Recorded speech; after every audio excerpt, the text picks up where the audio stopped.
Welcome, everyone.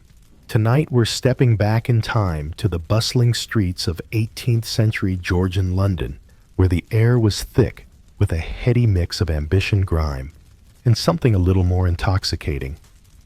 If you could walk those streets, you'd find yourself amidst a city brimming with energy, where the clatter of horse-drawn carts echoed along cobbled roads, and the sharp call of street vendors mixed with the distant hum of gossip and politics.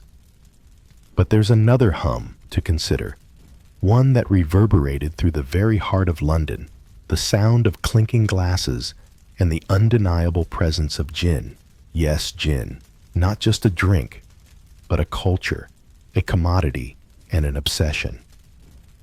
A drink that somehow wove its way into the fabric of Georgian society, intertwining itself with the lives of London's wealthiest merchants and the poorest of the poor. The rise of gin consumption during this period is an utterly fascinating tale of highs and lows, of indulgence and despair, and of a city on the brink of transformation. At first glance, the idea of gin may seem quaint, even somewhat glamorous today. After all, gin is making a stylish comeback in modern cocktail bars and lounges around the world. But back in the Georgian era, gin was not simply a beverage. It was a way of life for the masses, especially for those whose lives were lived on the margins. While the rich sipped their fine wines and aged whiskeys, gin was the lifeblood of the working class, an affordable, accessible alternative that became a comfort and an escape from the harshness of their day-to-day existence. It was cheap, ubiquitous, and impossible to avoid. For the lower classes, it became both a solace and a trap. The socio-political environment in London during this time was complex. The city was growing rapidly, with its population swelling due to rural migration. Its streets constantly teeming with people of all classes. But beneath the shiny surface of London's expanding empire, the wealth gap between the upper and lower classes was widening at an alarming rate. Poverty, overcrowding, and unsanitary living conditions were rampant, and the grim reality of disease, malnutrition, and a lack of medical knowledge left the poorer population searching for any form of relief. That relief often came in the form of gin. Now, you may be wondering how exactly gin became so ingrained in Georgian society. After all, we know it today as a refined drink, often associated with elegant cocktails and sophisticated gatherings. But in the 18th century, gin was the working class's drink of choice, usually consumed in copious amounts, with little regard for moderation. While the elite sipped wine or brandy, gin became a symbol of London's poorest citizens. It was cheap, widely available, and intoxicating enough to help people escape the crushing reality of their lives. Yet this very availability sparked a public health crisis that would forever change the city. But how did it get to this point? How did a simple drink become a central figure in daily life, despite its consequences? Tonight, we'll take a deep dive into the fascinating and often shocking role gin played in Georgian society. From the economic implications of gin production and trade, to the bizarre and sometimes dangerous drinking habits of London's residents, we'll uncover how gin was both a societal blessing and a curse. So, sit back, relax, and let's explore the world of Georgian gin. I promise you, by the end of this journey, you'll never look at your gin and tonic the same way again. Before we begin, if you enjoy this story and find yourself intrigued by the peculiarities of history be sure to like, share, and comment on this video. And don't forget to subscribe to the channel for more fascinating insights into the quirky side of history. I'd love to hear your thoughts. What do you think of the Georgian obsession with gin? Leave a comment below. Now let's dive into the intoxicating story of gin's hold over Georgian London.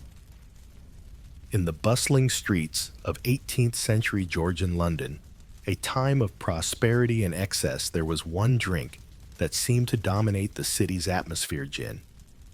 It flowed freely through the taverns, alleyways, and homes of the poor, becoming not just a drink, but a cultural phenomenon.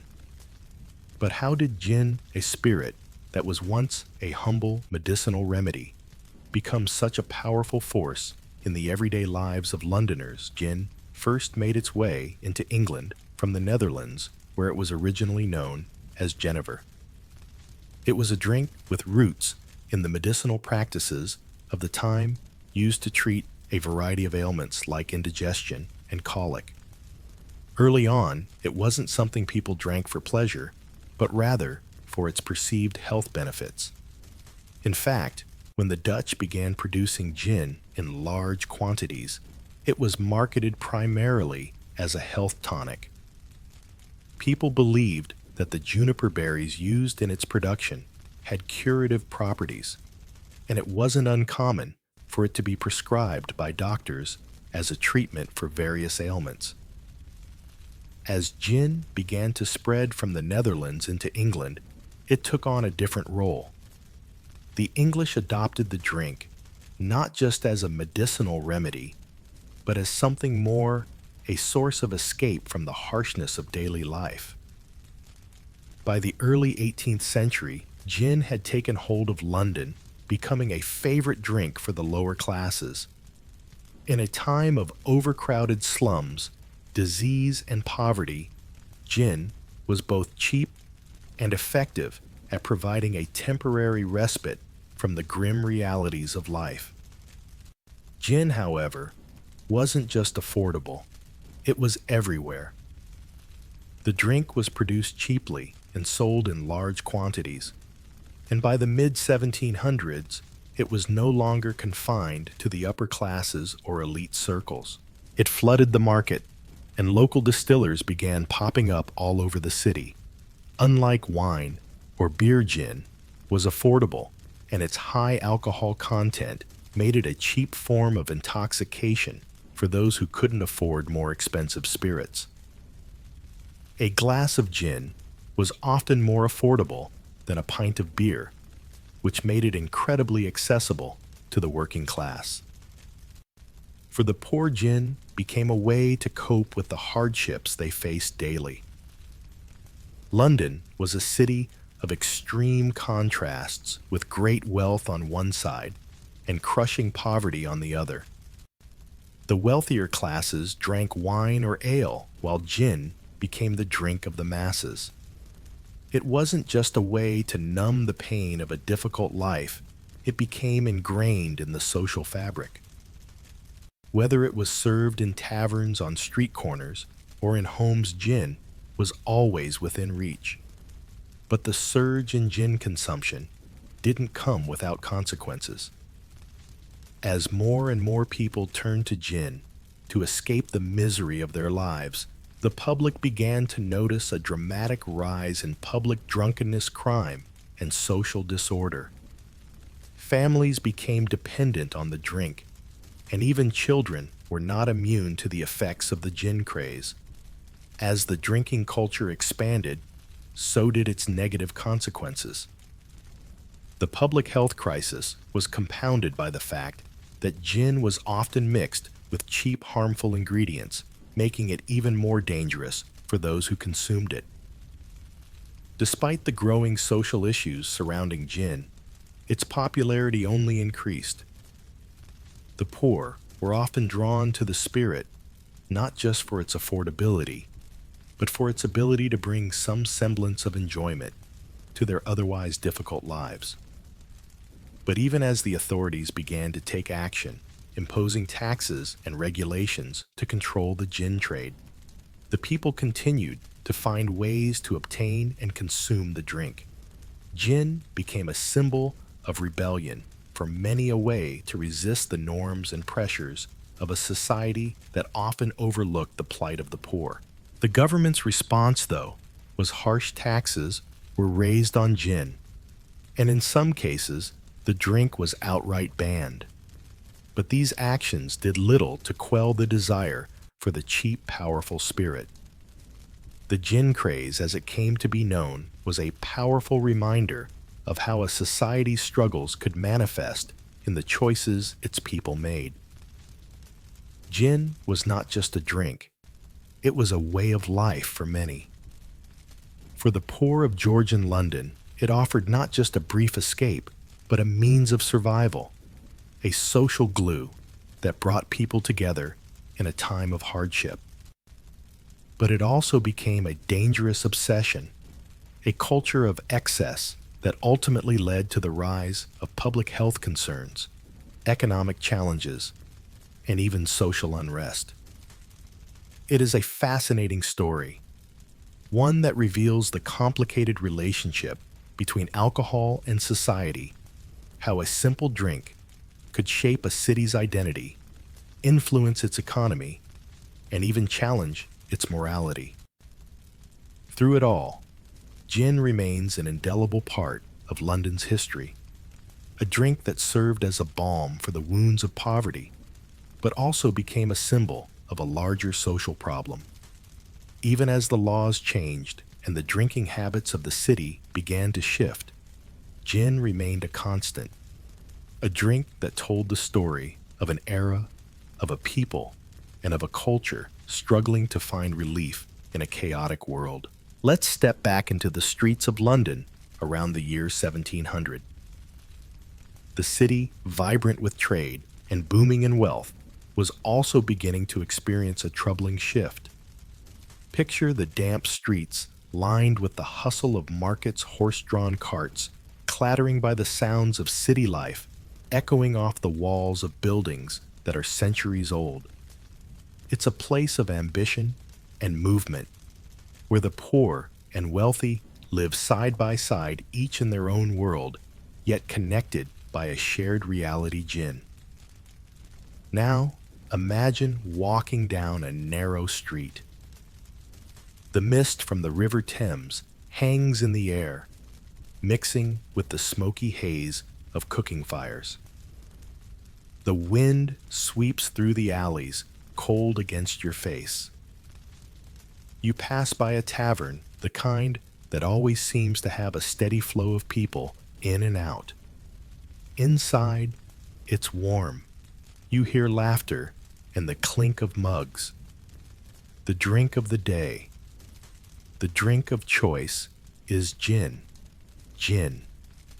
It wasn't just a drink. It became an obsession, especially among the poor. But why? How did this simple, clear spirit become a phenomenon? In the early 18th century, gin wasn't something reserved for the elite. In fact, it was the opposite. It was cheap. It was strong. It was accessible.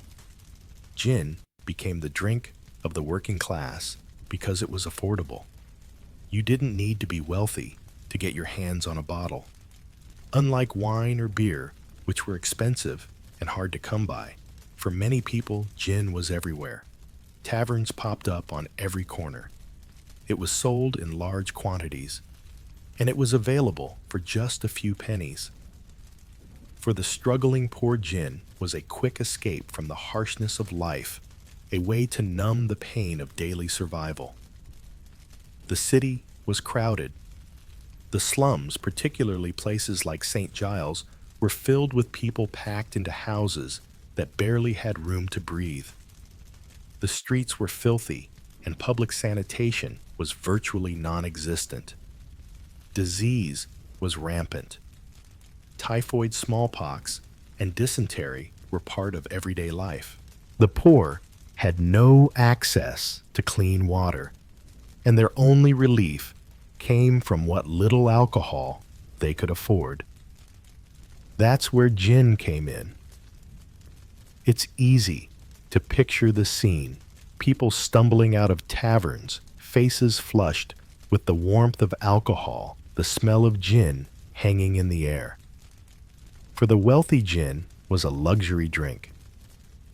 They had their fine wines, their expensive brandies, and their imported goods. But for the poor, gin became a way of life, a coping mechanism to get through the day, to forget their troubles, and for many, it was the only form of escape. But as the years went on, the consequences of this obsession began to show. The gin craze took hold of the city in ways no one could have predicted. What had started as a way to dull the pain of poverty soon spiraled into an epidemic of addiction. The government, realizing the dangers of widespread alcohol consumption, stepped in. Laws were passed to try and control the production and sale of gin. But by then, it was already too late. The damage had been done. People in the poorest districts, where overcrowding was a daily reality, began to see the effects of their excessive drinking.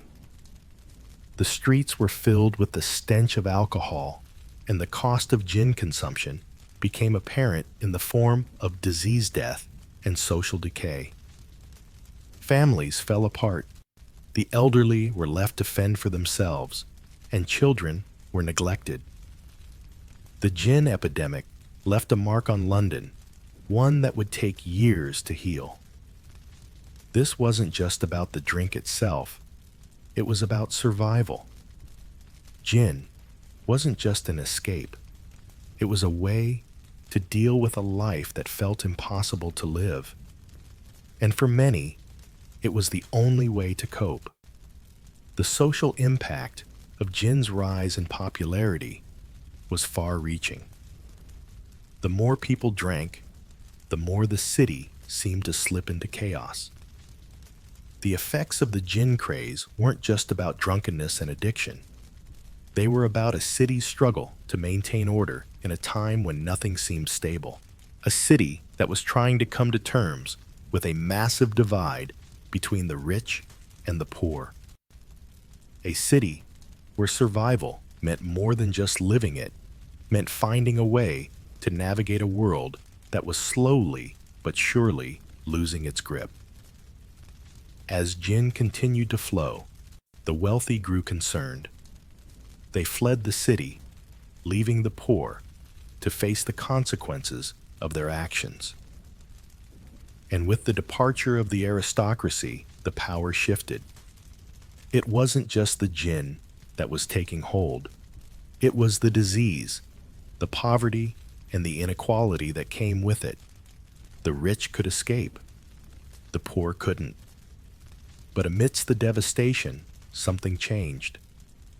The authorities began to recognize the problem and started taking steps to control the gin trade. Taxes were imposed, laws were passed, and the gin epidemic slowly started to subside. But the damage to the social fabric had already been done. It would take decades for the city to recover from the effects of the gin craze.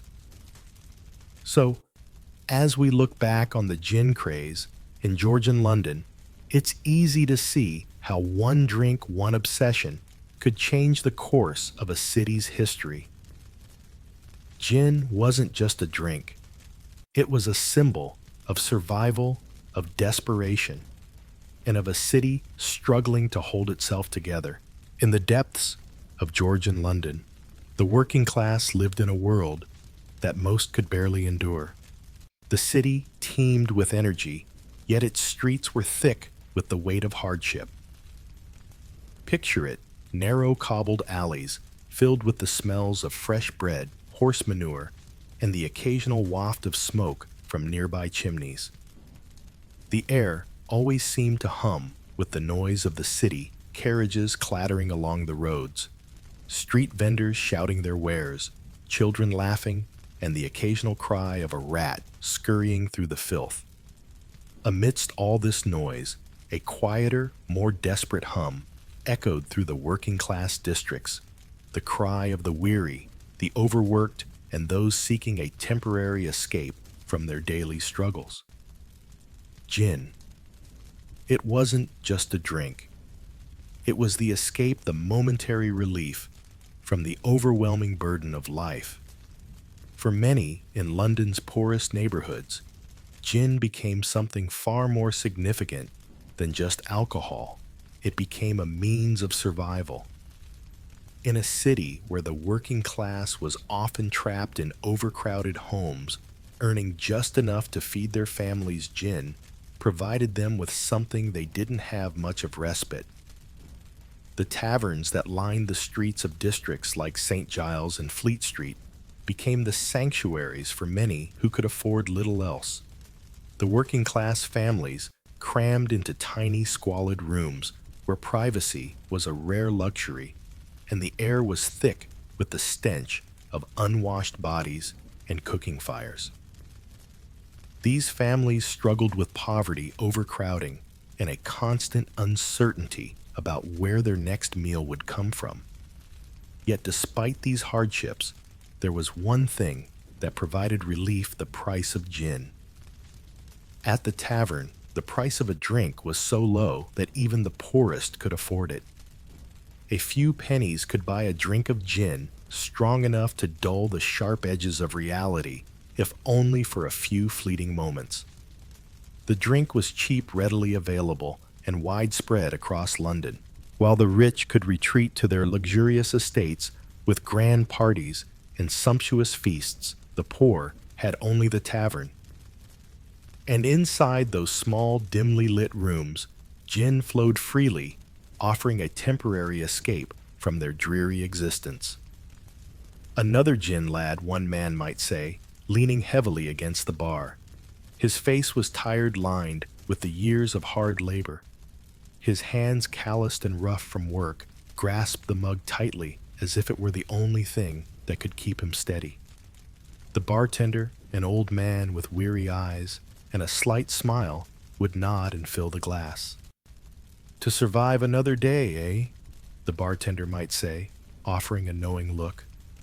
The man just nodded, his eyes distant, lost in the chaos of the daily grind. The drink would take the edge off the hunger, the exhaustion, and the weight of life that seemed too much to bear. But it wasn't just about physical survival.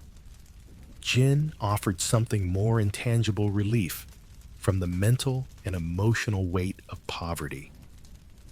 In an age where the working class had little to look forward to, beyond another day of back-breaking labor, gin became a balm for the soul. It quieted the mind, numbed the stress, and brought a brief sense of comfort that was otherwise lacking in their lives. After long hours of manual labor in the factories, the construction sites, or the markets, the workers gathered in the taverns where they could sit together, laugh, and for a time forget about the struggles they faced. Conversations often filled with complaints and grumbling about wages, working conditions, or the endless cycles of poverty would soften as the gin flowed. Stories would be exchanged, jokes would be made, and for a few precious moments, the harsh realities of life faded into the background. "You think we'll ever get ahead?" one worker might ask, looking at his companion with tired eyes. "I reckon not," his friend would reply, a grin on his face, though his eyes betrayed the weariness beneath the facade. "But it doesn't matter, does it? We've got gin." The two would laugh, the sound carrying through the small, smoke-filled room, the weight of their situation momentarily lifted by the alcohol. For many in the working class, gin was more than just a drink. It was a form of coping, a way to deal with the emotional strain of daily life. The mental stress of endless work, low wages, and social instability was often too much to bear. Gin allowed people to forget. even if just for a moment. It offered a small dose of happiness in a world that had little of it to give. But while the rich dined on fine wines and champagnes, the poor had their gin. For them, it wasn't a luxury or indulgence, it was an essential part of life. It was the drink that brought a sense of temporary relief, a way to cope with the pressures of living in a world where survival was an everyday challenge. Yet this addiction to gin came at a cost. As more and more of the population turned to it, the social consequences became clear.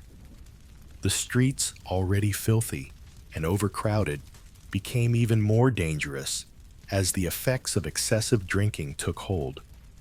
Domestic violence, public disorder, and crime were on the rise. But for those who lived in the slums, it was a price they were willing to pay for a brief respite from their misery. Some say that gin became the drink of the oppressed, a symbol of both survival and despair. While the wealthy could escape to their estates and enjoy the luxuries of life, the working class was left to find their solace in taverns with their cheap gin and fleeting moments of comfort. For them, it wasn't just about getting drunk. It was about finding relief, however temporary, from a life that often felt unrelenting. But even in these grim circumstances, there was a strange sense of camaraderie. The tavern, for all its noise and disorder, was a place of connection. It was where the workers could come together, share stories, and for just a little while, forget the weight of the world. They shared a bond not just through their struggles, but through their reliance on gin to get through it all. As the decades passed and the gin craze grew, it left a mark on London.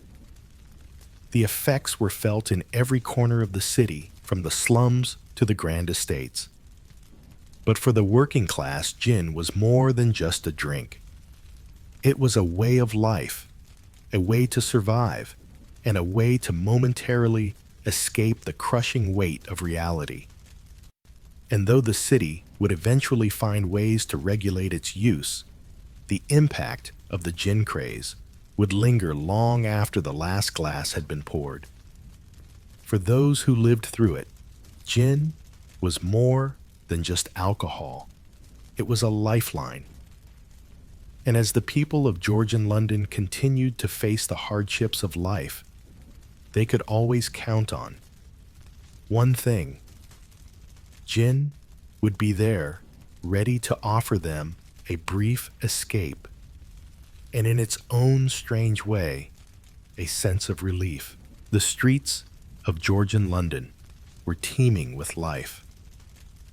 From the cobbled alleys of the slums to the grand marketplaces, there was always something happening.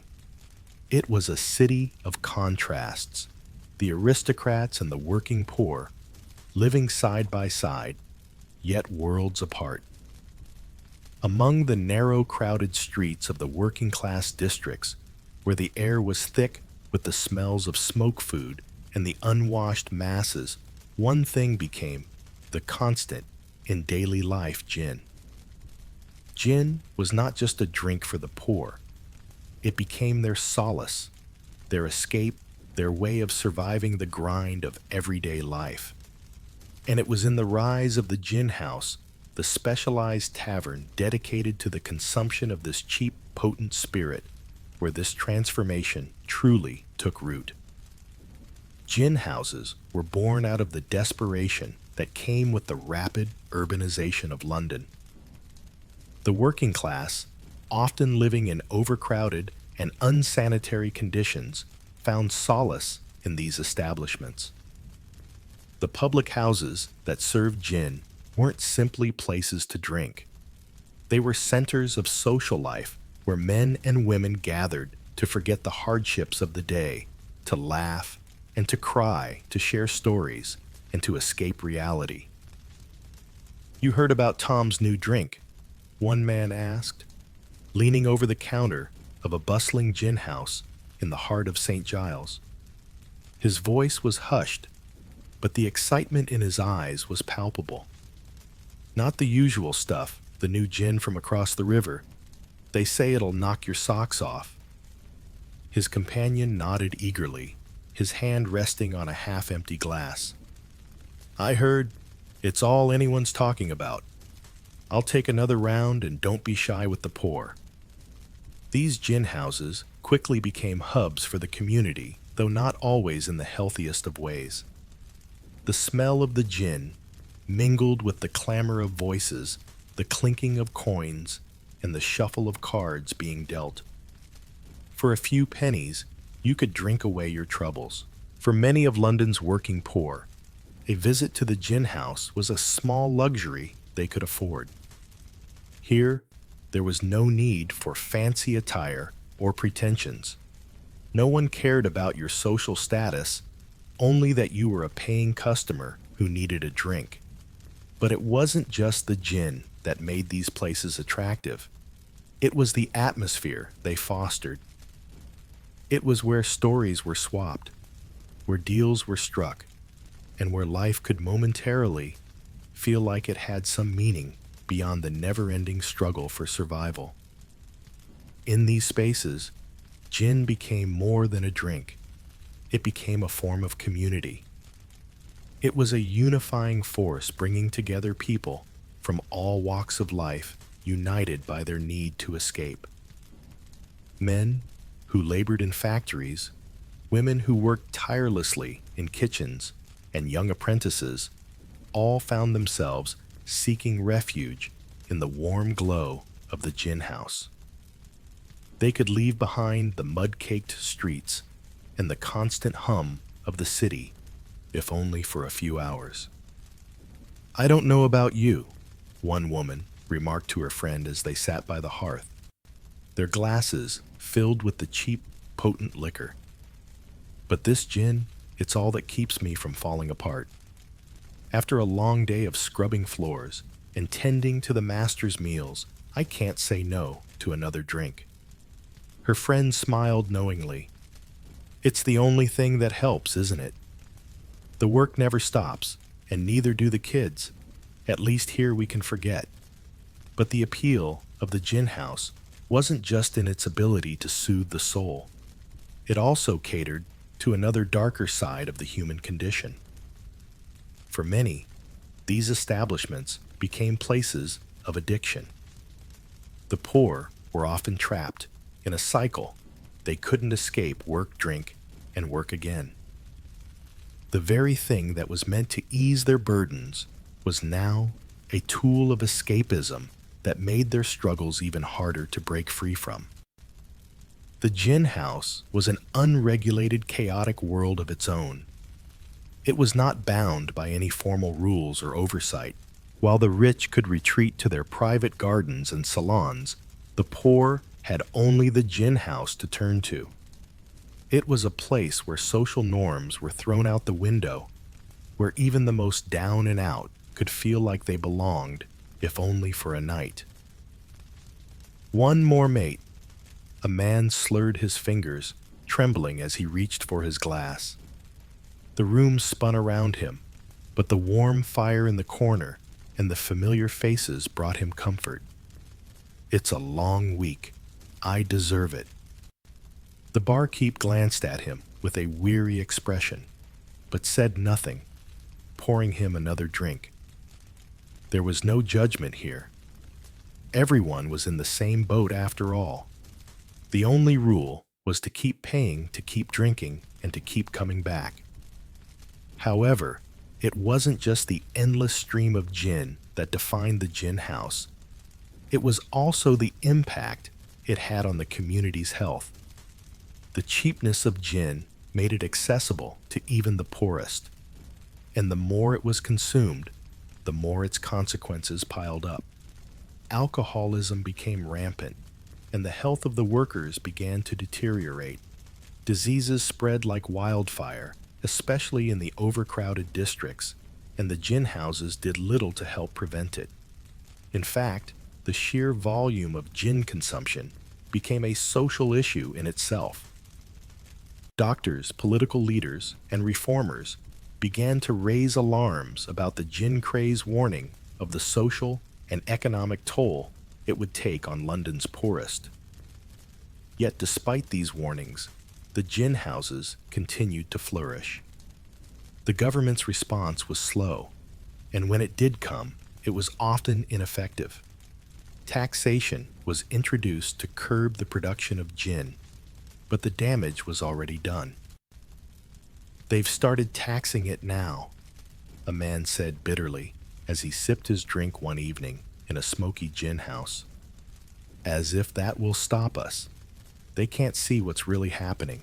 They just want the money." His friend, a burly man with a rough voice, grunted in agreement. "Doesn't matter what they do. This is the only place we can go. The work's too hard, and the pay's too little. So what else is there to do?" The man paused, his gaze drifting toward the door. "Maybe it'll be better someday, when the new laws go into effect." But deep down, they both knew it was unlikely. The gin houses, despite all the damage they caused, had become so ingrained in the lives of the poor that even the threat of legislation couldn't erase them. And so, the gin houses continued to thrive, their doors swinging open day and night, welcoming anyone seeking refuge from the harsh realities of life. They were places of connection, of shared misery, and of fleeting joy. They were also, unfortunately, places that trapped their patrons in a cycle they couldn't escape, a cycle of addiction, of numbness, and of momentary relief that couldn't solve the problems that plagued their everyday existence. As the years wore on, the gin craze became both a symbol of the hardship faced by the working class and a reminder of the failures of the government to address the true causes of their misery. The gin houses had become more than just bars.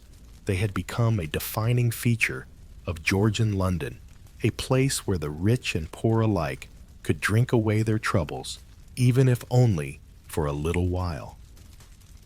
The gin craze, though eventually subdued, would remain a poignant chapter in the history of London, forever associated with the struggles and triumphs of a city caught in the grip of both prosperity and despair.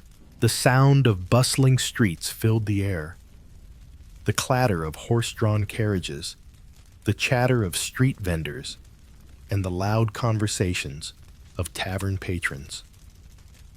But it wasn't just the sound that was noticeable in the air. It was the constant undercurrent of something else. The pungent, unmistakable smell of gin. It seemed to have seeped into the very fabric of London life, lingering at the corners of alleyways, in the back rooms of taverns, and among the poor, the working class, and even the elite. Gin, once a medicinal drink, had become something much more significant, a booming business. London streets, particularly in the poorer districts, were alive with the rumble of the gin trade. Taverns and makeshift distilleries operated with ever-increasing fervor, taking advantage of the gin craze that had swept the city. The demand was high, and the rewards for those who dealt in gin were even higher. People of all social classes had developed an insatiable appetite for the drink, and it was everywhere. It wasn't just about taste. It was about survival in the toughest of times. In the heart of the city, the streets of St. Giles and Westminster were dotted with makeshift distilleries, often tucked behind modest homes or in the back alleys of taverns. Unlicensed distillers, operating outside the realm of regulation, churned out gin by the barrel. They took advantage of the growing demand, creating a product that was not only easy to make, but also cheap to sell. For them, gin was a quick ticket to wealth. "You there got a fresh batch?" a rough voice asked as a man stepped into a dimly lit alleyway, his coat pulled tight against the cold. "Aye, right here," the distiller said, holding up a dirty bottle. It was a clear liquid, its scent strong and sharp. "Just made it this morning. You won't find better in all of London." The man took the bottle, the distinct scent of gin hitting his nose. His fingers tightened around the neck of the bottle. "I'll take a few." "Keep 'em coming, yeah." The distiller grinned. "You got it. That'll be a good coin." In those early years, gin wasn't yet recognized as the cause of the overwhelming public health crisis it would later become. Instead, it was simply seen as a fast-growing commodity. For many tavern owners and distillers, it became a means of making a living or making a fortune. With minimal investment, they could produce and sell gin at high volumes, giving them enormous profit margins. The popularity of gin spread like wildfire, and so did its production. For a time, the gin business felt like a gold mine to those in the trade. Distilling was an industry that required little upfront capital, and once the product was made, it sold quickly.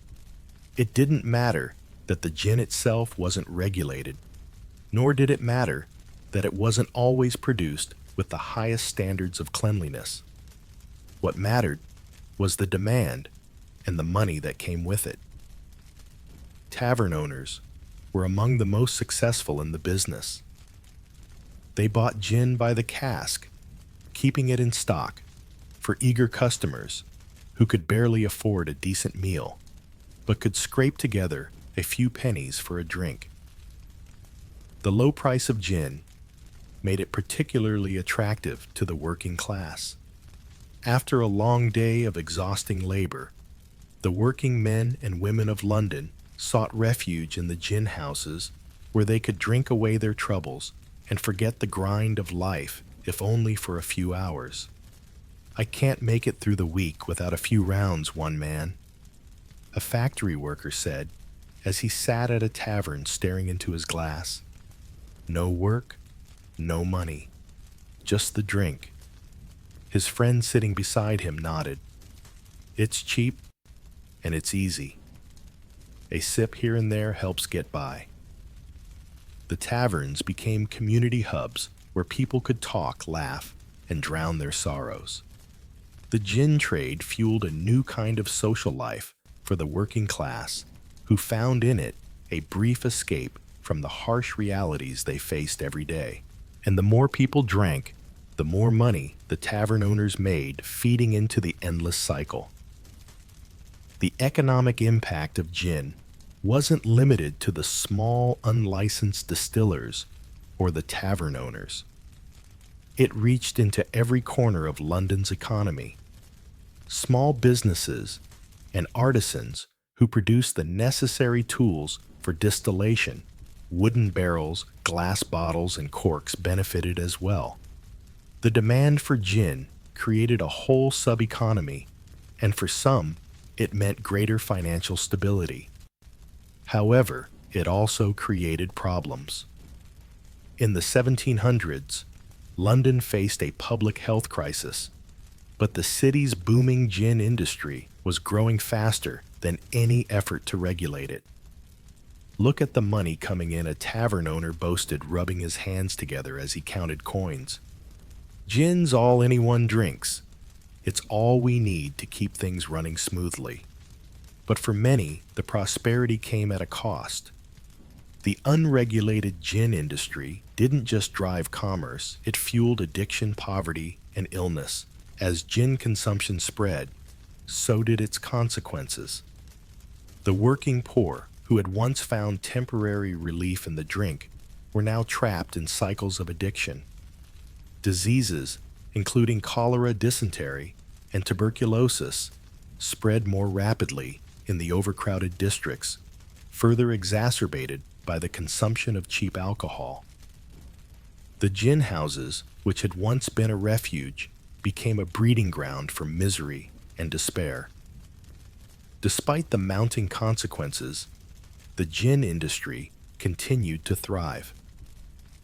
The government's response, though slow, came in the form of legislation in an attempt to curb gin production. But these efforts were often ineffective as the demand for gin remained insatiable.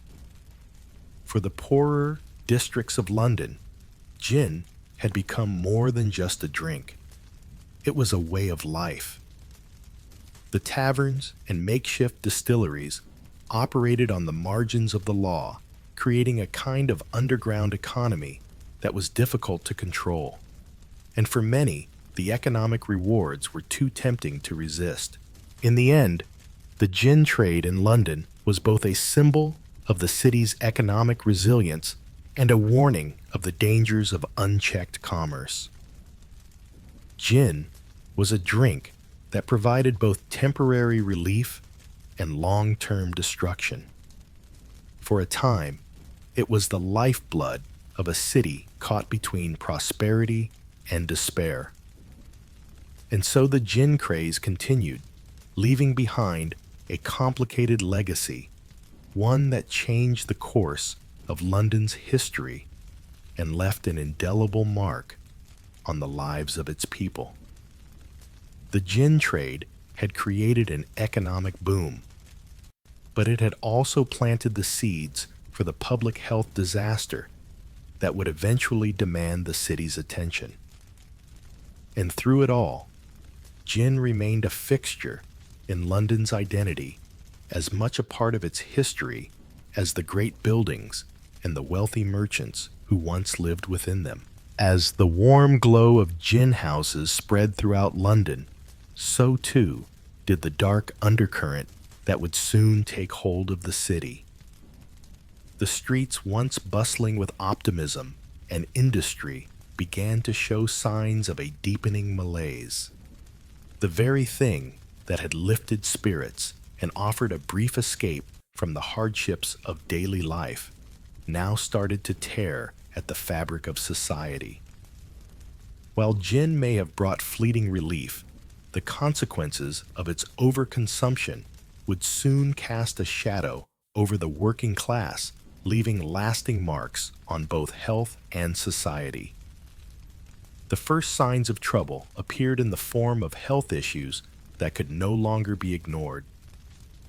As more and more people indulged in gin, the long-term effects of excessive drinking began to take their toll. The intoxicating allure of cheap gin, readily available in every corner of the city, became the silent killer of London's poorest residents.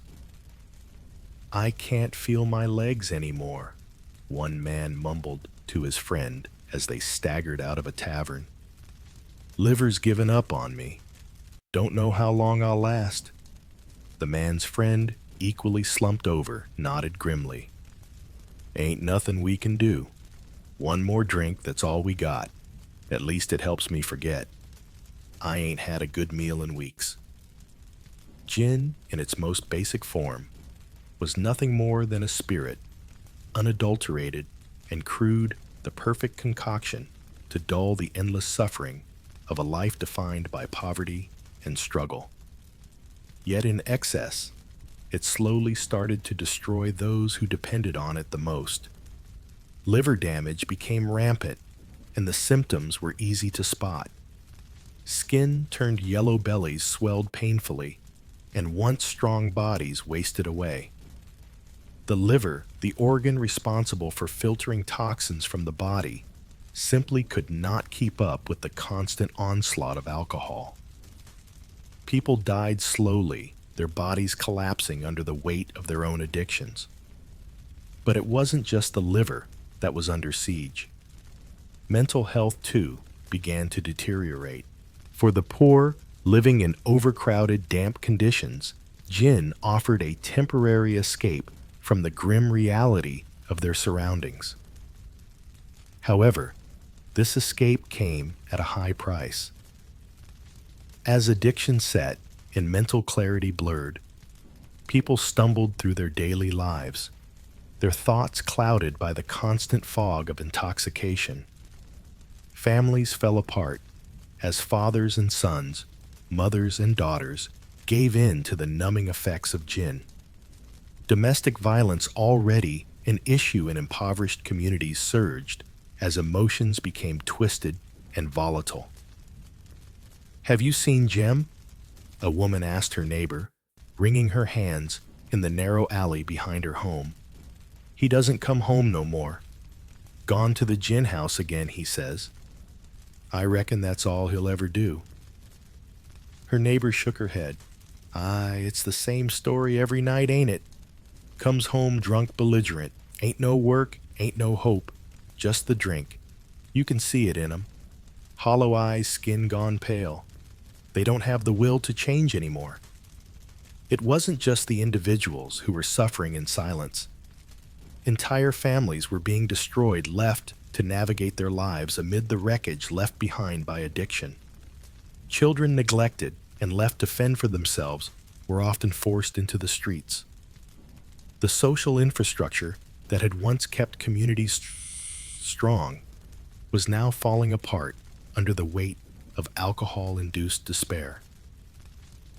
"I had no choice," a young woman, barely more than a girl, said quietly as she sat outside a crumbling tavern. "Mima's gone me da's drunk. All I have left is my drink, and sometimes I don't even know if I'm still alive." Her words, spoken with the weariness of someone far older than her years, captured the stark reality of a society unraveling at the seams. The constant presence of gin made it nearly impossible to escape the grip it held on so many. As the addiction to gin spread, so did the consequences. The effects on society were far-reaching. Crime rates began to rise, fueled by a desperate need for more alcohol. Muggings, thefts, and even murder became regular occurrences in the slums. The streets grew more dangerous, and the already fragile social order began to collapse entirely. The authorities, at a loss as to how to combat the growing chaos, struggled to impose any form of control. But how could you regulate something so ingrained in the daily life of the poor? "I tell ye, it's all the drink," a constable said to a fellow officer standing in front of a row of ramshackle homes. "Every crime, every bit of trouble, blame it on the gin houses.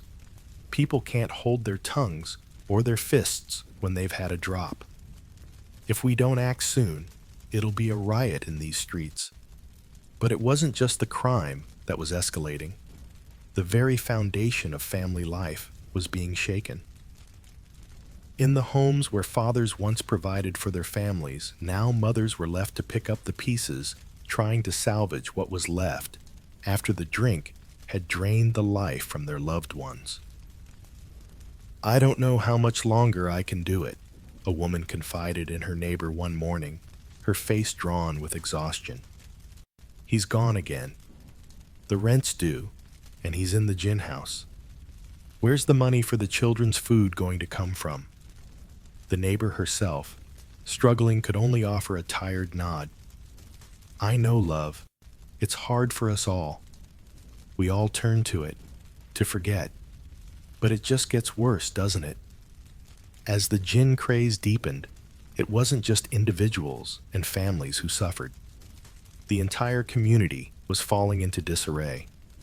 The addiction and its consequences stretched across social classes, but it was the working class who bore the brunt of its effects. The wealthy could escape the worst of the gin-induced collapse, retreating into their stately homes and private gardens, where gin was a luxury and not a necessity. But for the poorest of London's citizens, gin was an escape they couldn't afford to live without. Despite the damage it caused, gin became a way of life. It was the answer to questions no one had asked, the solution to problems no one knew how to solve. And as the toll on the human body and soul became more apparent, the answer to this epidemic of despair was elusive.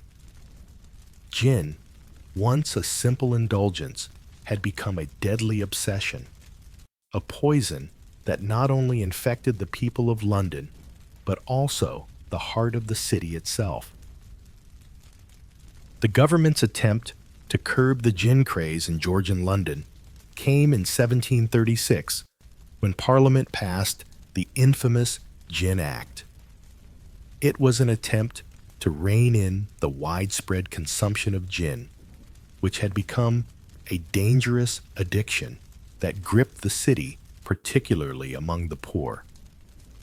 But despite the good intentions behind the act, it became clear very quickly that the law would only succeed in making things worse.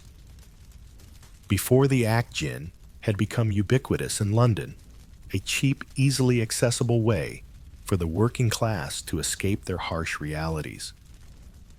It had become so ingrained in daily life that it seemed almost impossible to imagine the city without it. The taverns, or gin houses, were everywhere, filled with men and women, young and old, all seeking temporary relief from their grim lives. But the consequences of the widespread consumption were apparent. Health problems like liver disease, mental deterioration, and the breakdown of social order were just a few of the negative effects of the gin epidemic. The Gin Act of 1736 was passed with the intention of curbing these issues.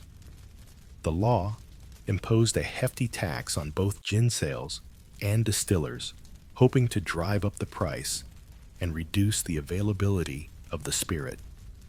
The hope was that by making gin more expensive, the poor would no longer be able to afford to drink it as much, thereby reducing its harmful effects on society. The government has decided a city official might have said that something must be done. This chaos, this madness, it cannot continue. We shall impose taxes on the sale of gin to curb this disease before it consumes us all.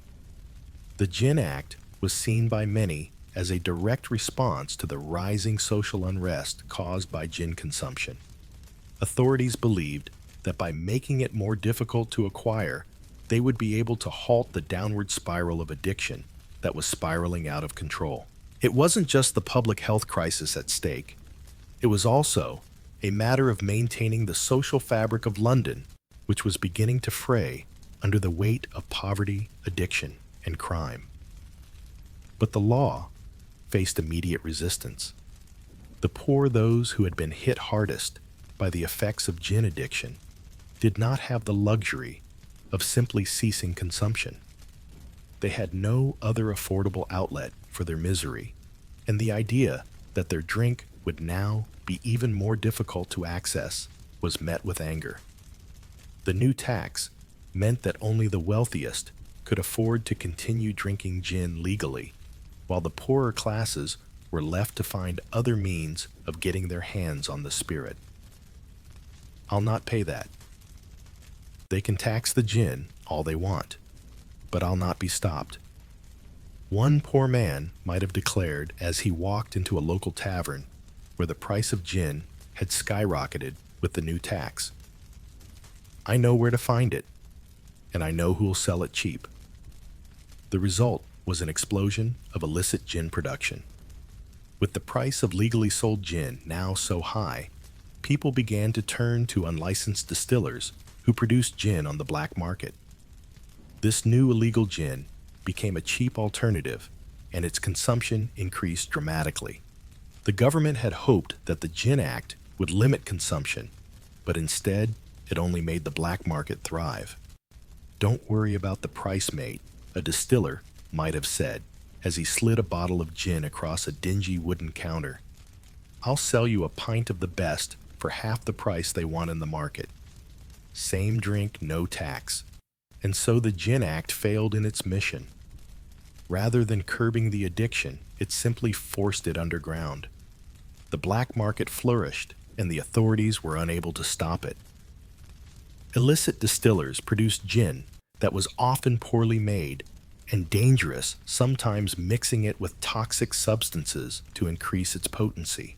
The result was a further deterioration of public health, with more people suffering from alcohol poisoning and other related diseases. The gin's poison, isn't it, a local tavern goer might have said, his face pale from too much drink. But what's a man to do? It's all we've got to get through another day. As the black market for gin thrived, the government's attempts to control the gin epidemic came to a halt. The poorer classes had simply found a new way to access the drink, and the rich who could afford the taxed gin were not affected in the slightest. The act had been intended to protect the poor, but it only further alienated them and deepened the divide between the classes. The effects of the Gin Act were felt throughout the city. Gin houses that had once been public meeting places and social hubs were replaced with secretive underground establishments. People drank more secretly, hiding their bottles from authorities, while the streets became more dangerous as the black market expanded.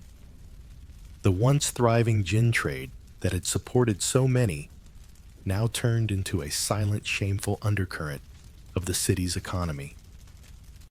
I used to go there every night. A former gin house regular might have reminisced, his voice thick with nostalgia. But now, the gin's harder to come by, so I get it from the back alleys. It's not the same anymore. And so the city of London continued to drown in its obsession with gin, even as the authorities continued to pass laws, enforce taxes, and struggled to curb consumption. The Gin Act of 1736 had done little to solve the problem. In fact, it had only pushed it further into the shadows, where the poor continued to find ways to numb their pain with the very thing that had brought so much harm to them in the first place. For the poor, the law had done little but add another layer of hardship. The rich could still drink their gin without fear, but for those struggling to survive in the depths of poverty, the government's actions had made no difference.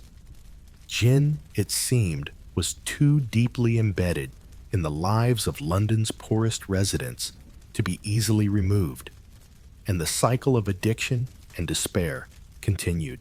In Georgian London, the chasm between the wealthy and the poor was deep, and one of the clearest markers of this divide was the consumption of gin.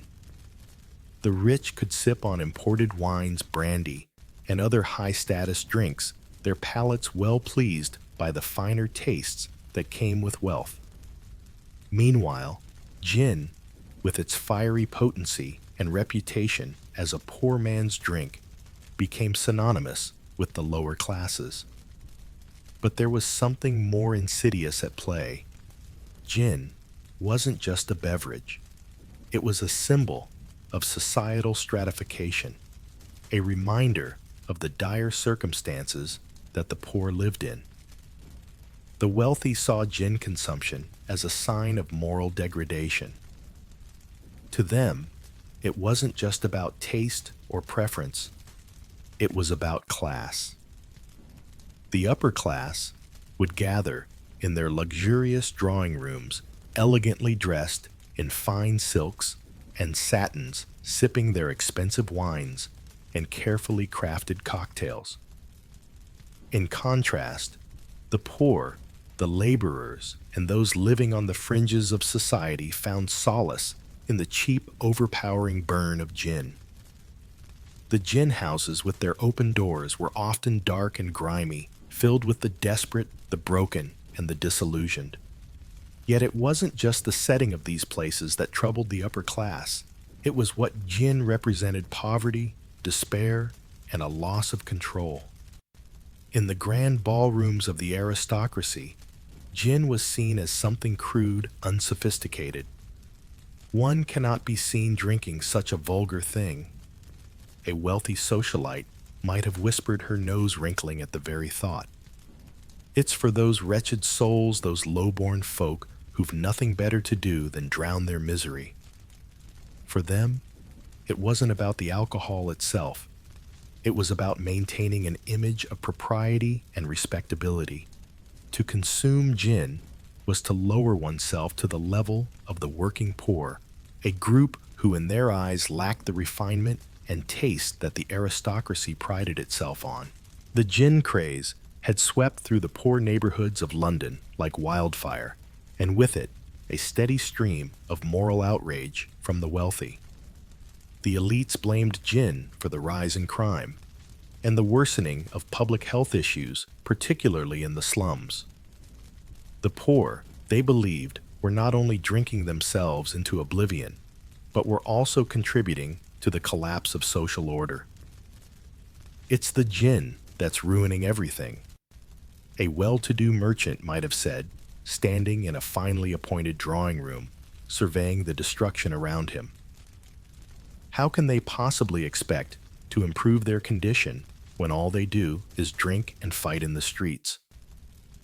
The view that the poor were somehow morally inferior was deeply ingrained in the attitudes of the elite. To them, the lower classes had no discipline, no restraint. Gin was a symbol of their lack of self-control, their inability to rise above their circumstances. And in many ways, it reinforced the class divide. The poor were trapped in a vicious cycle of poverty and addiction, while the wealthy were free to indulge in their luxuries without consequence. "We do not need to stoop to the same level as them," the aristocrats would often say as they sipped on their finely aged wines. "Let them drink their gin. It will only lead them further into ruin." But it wasn't just about alcohol consumption. The very act of drinking gin became a point of judgment. The poor who frequented the gin houses were not just seen as unfortunate, they were seen as morally corrupt. The wealthy saw themselves as the moral guardians of society, and they viewed the widespread addiction to gin as a failure of the poor to live up to the standards of decency that they themselves adhered to. The rise of gin addiction, they believed, was a sign of societal decay, a breakdown of order that threatened the very fabric of London. In a way, the wealthy had created the conditions for the gin craze to thrive.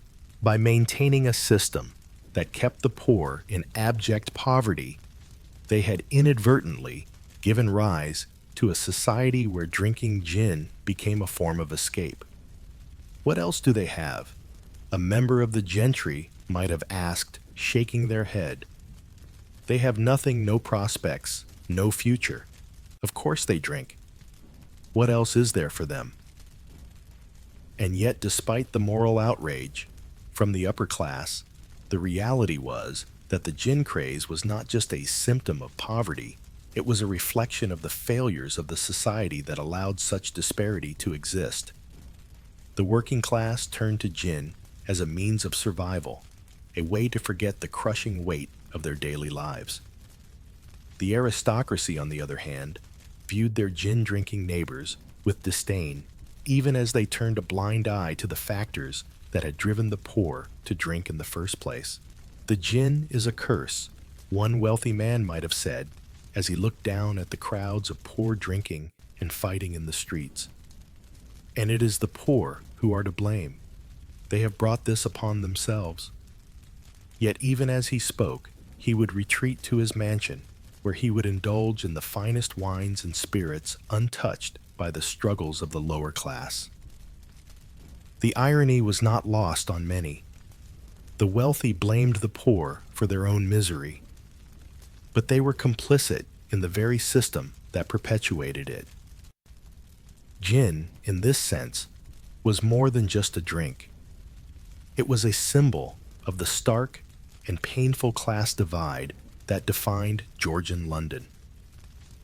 It represented the divide between those who could escape into luxury and those who had no choice but to find solace in the cheapest and most readily available means they could afford. The gin craze, with its staggering levels of addiction and social chaos, was more than just an economic or public health issue. It was a glaring reflection of the deep-seated inequalities that existed in London at the time. For the poor, gin was a temporary escape, a fleeting comfort in a world that had abandoned them. For the wealthy, it was a convenient scapegoat, a way to deflect attention from the real issues that plagued society. They drink to forget, a noblewoman might have commented, but we drink because we can. The divide was as sharp and clear as the gin that flowed freely through the streets. In the end, gin became not just a drink, but a symbol of the failings of both the poor and the rich. The poor were condemned for their indulgence, while the rich remained blind to the system that had created such misery. The gin houses of Georgian London were a testament to this fractured society, a place where the divide between classes was made all the more visible by the liquid fire that coursed through the veins of the working class.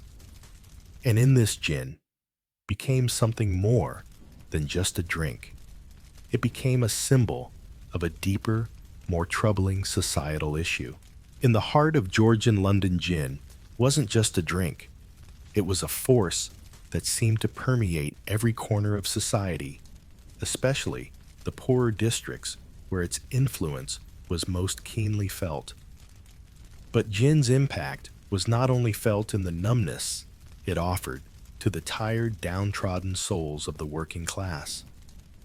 It also seeped into the darker corners of the city, where crime, violence, and lawlessness became more rampant as the gin craze took hold. In St. Giles, one of the most infamous and overcrowded neighborhoods in London, gin was everywhere. It was cheap, accessible, and for many, the only means of coping with the misery of their daily lives. But it wasn't long before gin became more than just a personal indulgence. It became a catalyst for something darker. As people gathered in taverns and gin houses, the very places meant to provide temporary relief from their harsh realities became breeding grounds for violent and criminal activity. In a city where survival often meant navigating constant hardships, the intoxicating effects of gin helped turn the streets into places of chaos. "It's the gin that's turning them mad," said one merchant, peering out from his finely appointed drawing room at the crowd spilling into the streets below. The alleyways, normally teeming with traders and workers, were now filled with shouting, fighting, and the chaotic sounds of disorder. Every day, the streets are more dangerous than the last. They can't hold their liquor, and it's destroying the city. It's as though the gin is stripping them of all restraint.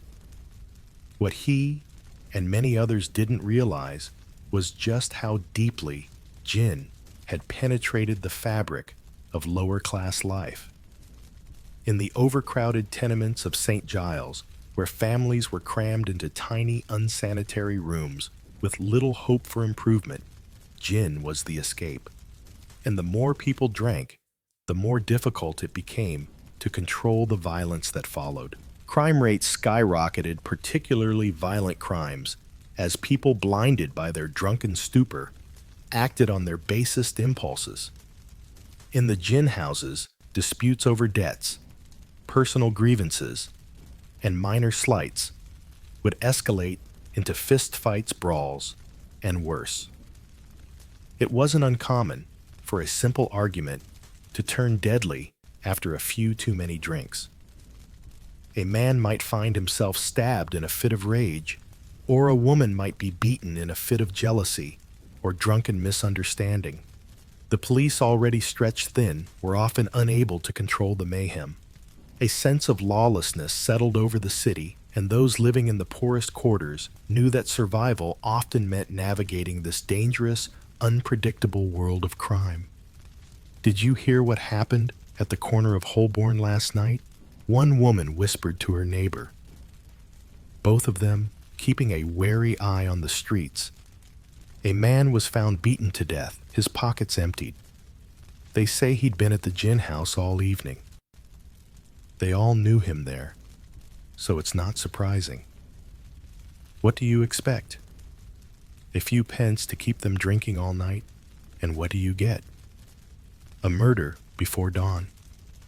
The neighbor responded, shaking her head as she huddled deeper into her shawl. It wasn't just the immediate effects of the alcohol that made life dangerous in these parts of London. It was also the ripple effect, the pervasive sense that life had become a series of chaotic, unpredictable events that could spiral into violence at any moment. Those in the upper classes were frightened by the sheer unpredictability that gin fueled. The lawless atmosphere that gin helped create led to public safety concerns, particularly among officials and the wealthy. In the wake of a particularly brutal killing in one of the gin houses, the upper classes and city officials began to panic. The crime rate wasn't just about occasional drunken brawls anymore. It was about a breakdown in the social fabric of the city. People were afraid to leave their homes after dark, and public spaces became increasingly unsafe. The upper classes, accustomed to their luxuries and relative safety, began to see the gin epidemic not just as an issue of public health, but as a matter of social decay. Something must be done, one prominent merchant said during a meeting at the Guildhall. Our city is turning into a cesspool of crime. These people can't handle their drink, and it's making the rest of us suffer. We need stricter laws. We can't just keep watching as everything falls apart. Despite the merchant's concern, those in power struggled to agree on a solution. Some called for tighter regulation on the production of gin, but others worried that such measures would harm their own interests. After all, gin had become a lucrative business. The idea of limiting its production or restricting its sale seemed unappealing, especially when so many benefited from its booming trade. The divide between the elite and the working class grew wider, with both sides blaming the other for the rising crime and social chaos. What are we supposed to do then? Another official argued. Shut down the gin houses. That would only drive people to the black market. And who knows what they'll be drinking, then something worse, I'd wager. In the midst of all this, the idea of personal responsibility was ignored. For the wealthy, it was easier to blame the poor for their behavior and their addiction to gin. They viewed gin as a moral failure, a dangerous vice that they had no interest in understanding. The poor were merely pawns in a much larger economic game, treated as both victims of their circumstances and the cause of their own suffering. The reality was more complicated. For the poor, gin was both an escape and a curse. It offered brief relief from the relentless cycle of poverty, disease, and social exclusion. But the more they drank, the more entrenched they became in a world of violence and criminality.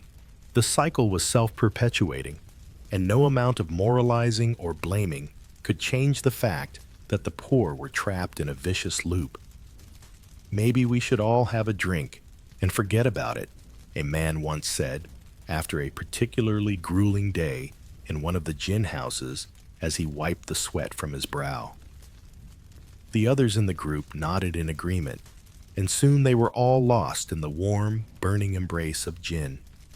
And so the cycle continued, a never-ending spiral of addiction, crime, and fear that gripped the streets of London.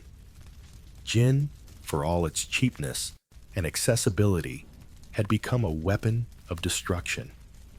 And in the heart of this chaotic world, the cries of the innocent were often drowned out by the sound of a bottle being cracked open and a drink being poured.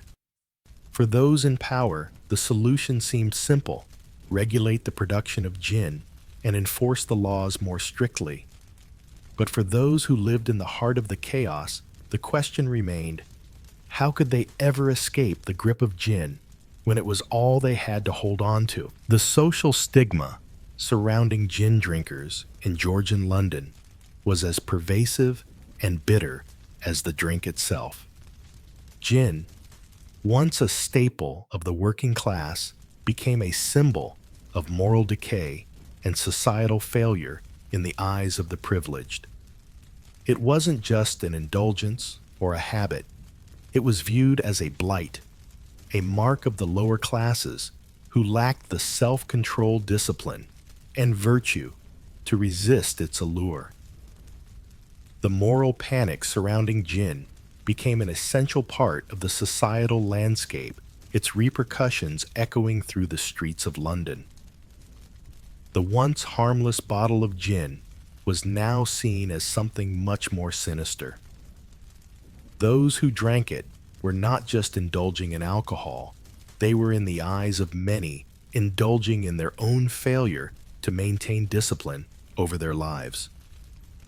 The association between gin and sin was so strong that it transcended mere social commentary. It became a moral verdict passed on anyone who dared to take a sip from a gin bottle. Have you seen the condition of those people from St. Giles? A wealthy merchant whispered to his colleague at a high-end gathering, his face contorted with disgust. They drink gin all day, every day. They have no self-respect, no decency. They are nothing but animals slaving away in the muck. His words were harsh, yet they reflected the sentiments of many who lived in the higher echelons of society. The working class was often portrayed as unclean, uncivilized, and beyond redemption, particularly those who were addicted to gin. The moral panic surrounding gin was not just about the public health consequences or the rise in crime. It was about a perceived decline in the moral fiber of society itself. "It's not just the drink," another aristocrat said, leaning in to share his opinion. "It's the behavior it brings, the violence, the filth, the loss of all human decency. It's an epidemic of vice." For many, gin became a marker of moral failure, an indication of everything that had gone wrong with society. It was seen as a reflection of the weakness of character and the inability to rise above one's circumstances. The people who drank it, whether out of economic necessity or as an escape, became the targets of harsh judgment, shame, and ostracization. Across the social divide, the shame of being associated with gin consumption was unbearable. For the aristocracy, their luxury and good taste in wine and fine spirits served as a stark contrast to the cheap, foul-smelling gin of the commoners. They distanced themselves not just from the poor, but from the idea of gin itself. To be seen drinking gin was to reveal your position on the lower rungs of society. It was a stigma that marked people with an invisible brand that they could not escape. Gin became more than just a drink. It was a social marker. I wouldn't be caught dead in one of those places. A young lady of noble birth once remarked, her voice dripping with disdain. Where they serve gin, of course, it's simply not proper. It's the drink of thieves and beggars, not of respectable folk like us. The poor, it seemed, were trapped in a cycle. For them, gin was an escape, albeit a temporary one, from the crushing weight of poverty, hunger, and despair.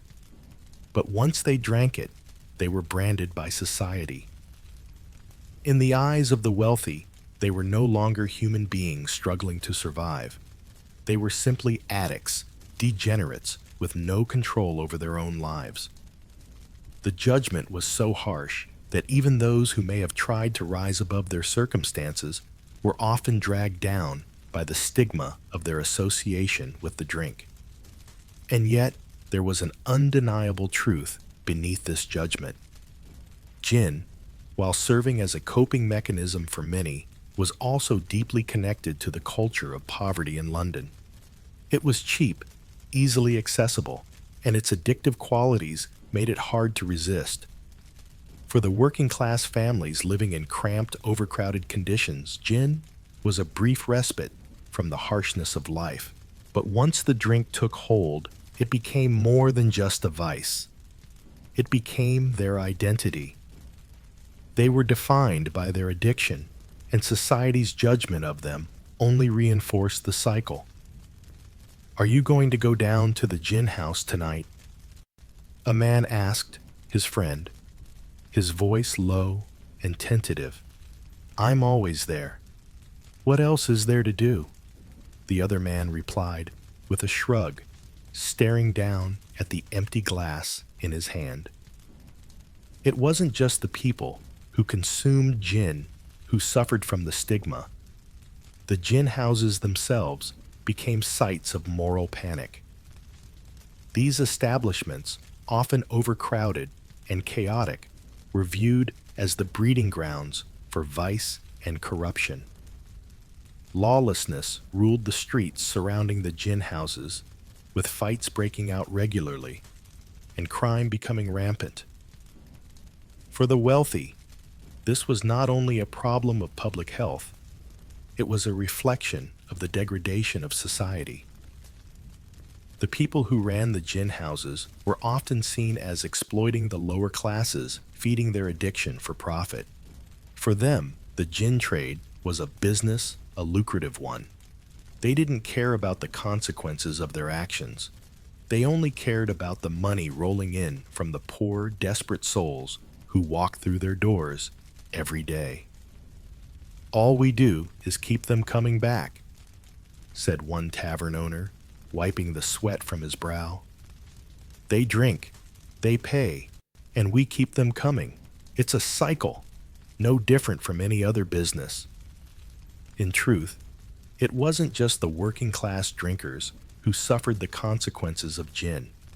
It was society as a whole. The divide between the rich and the poor grew wider, the moral judgment harsher, and the poor were left to bear the brunt of a system that failed them.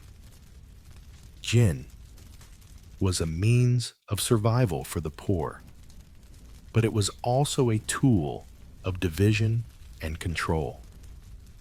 For the wealthy, gin was a symbol of everything they feared in society: the loss of order, the erosion of values, and the decay of civility. As the moral panic surrounding gin spread, so did the divide between the classes. The wealthy, their noses turned up in disdain, ignored the fact that their own indulgences, albeit in more expensive liquors, were no different from the working class's gin. And in doing so, they perpetuated a system of inequality, judging and blaming those who had no other options but to seek solace in the drink. In the end, gin was more than just a drink. It was a societal divide, a symbol of the disparities in wealth class and morality. It marked a line in the sand. Those who drank it were beneath those who didn't, a distinction that became entrenched in the very fabric of Georgian London. During the 18th century in Georgian London, gin wasn't just a drink for the men who worked the docks or toiled in the fields.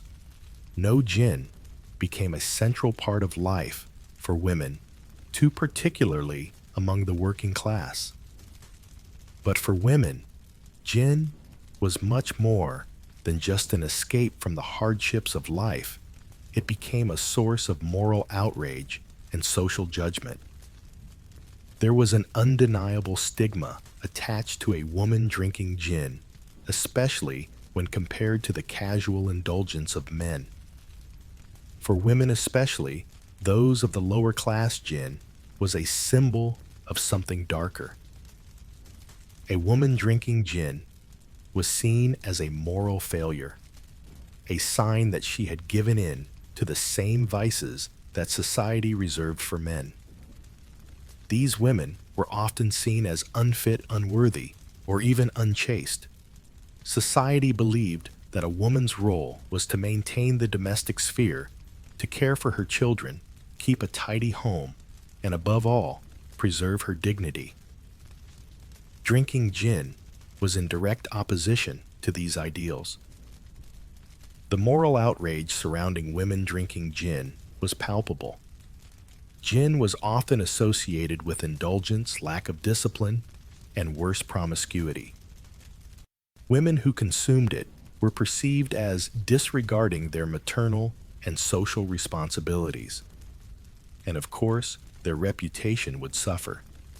To be seen with a glass of gin was to invite judgment, to have one's character questioned. Is she really drinking that filth? One well-to-do lady might whisper as she pointed at a working-class woman sipping gin at a tavern. It's shameful, really. What's become of the proper ladies in this city? But the reality was far more complicated. For many women particularly, those who were poor gin wasn't just a vice, it was a lifeline. For those whose lives were filled with poverty, overcrowded living conditions, and an uncertain future, the temptation of gin was all too great. It provided a brief escape, a moment of relief from the unrelenting struggles of daily life. Women who worked long hours in factories or domestic service found solace in the drink, just as their male counterparts did. But for women, it wasn't just about the drink. It was about how society saw them when they indulged in it. While some women consumed gin in the privacy of their own homes, others openly frequented gin houses, joining the men in these rowdy establishments. It was in these taverns that women were seen as symbols of degradation. The gin house was a chaotic place filled with loud conversations, clinking glasses, and the air thick with the smell of alcohol.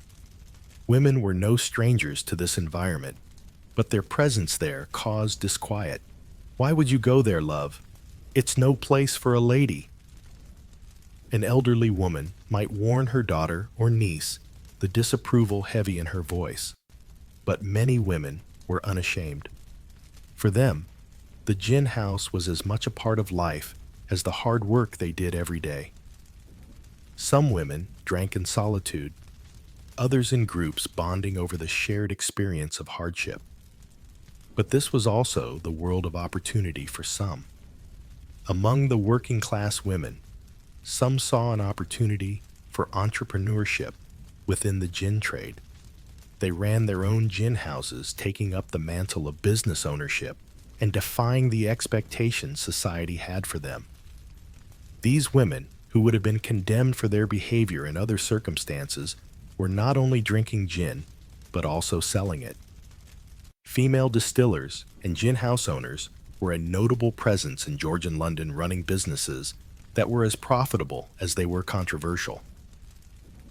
It was said that some women were shrewd entrepreneurs, savvy in their dealings, and found a way to make a living in a society that offered few options for them.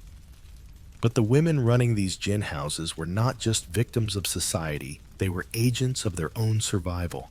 They were women in control of their own destinies, selling gin to those who wanted it, and using the profits to feed and clothe their families. The image of the gin house owner, a woman standing proudly behind her counter, selling gin to the thirsty masses, was one of defiance. Who says we can't run a business? One such woman, known only by the name of Maggie, might say, with a grin, wiping down the bar with a cloth, "We do what we have to, don't we? The men drink, we drink, and we make a living doing it." Maggie was not alone. There were many women like her who saw gin not just as a drink to be consumed, but as a means of empowerment. They took charge of their lives, even if that meant opening their own gin houses and dealing with the social fallout. While their actions were condemned by many, the reality was that their businesses provided a source of income and community for the working class people who needed it most. However, these women did not escape unscathed from the stigma attached to gin. They too were seen as immoral, unfit, and debauched. They were the subject of gossip whispers in the streets and the object of moral outrage. A woman who runs a gin house is no better than a common streetwalker, some would say. And yet these women persisted their gin houses standing as testaments to their resilience in a world that was often unkind to them. But even as they ran their businesses, some of these women began to feel the consequences of the gin craze in ways that went beyond public judgment. They saw firsthand the impact of alcohol addiction on the men and women who frequented their establishments. They witnessed the broken families, the ruined lives, and the spiraling descent of many into poverty and despair. It was a bitter pill to swallow, knowing that their business could bring both comfort and destruction to those they served. "Maybe we should stop this," one female gin house owner, Sarah, said to her partner one quiet evening, looking out over her empty tavern. "Maybe we're feeding their demons." Her partner, a man who had been drinking gin for years, shook his head, his face hard with the reality of their situation. "It's too late for that, Sarah. This is how it works now. People need the drink, and we're here to give it to them." As the gin craze raged on, women continued to serve the drink, run the houses, and face the harsh judgment of society. Some would find success, while others would fall into despair, their lives consumed by the very substance they had embraced. But for many women in Georgian London, gin became both a symbol of their defiance and their downfall. And in the end, it was a reminder of the fine line between survival and destruction in a city that offered no easy answers. For those who lived in the working class districts, the gin houses were a lifeline, an escape from a harsh reality. But for women like Maggie and Sarah, the story of gin was also a story of survival, business acumen, and the power to carve out their place in a society that often sought to keep them down. In the smoggy streets of 18th century London, where the stench of neglect lingered in the air, there was more to the story of gin than just its intoxicating effects. While the working class population sought solace in its warm embrace, they were also unwittingly contributing to a public health crisis. The chaotic gin-fueled atmosphere, which had come to define much of the poorer districts, created a perfect storm for the rapid spread of disease, turning many corners of the city into breeding grounds for illnesses like cholera, typhoid fever, and dysentery. As the gin craze swept through London, its effects on public health were profound. The lower classes, already burdened by the unrelenting weight of poverty, were now facing a new enemy. They had become pawns in an environment where poor sanitation and the widespread consumption of gin intersected disastrously.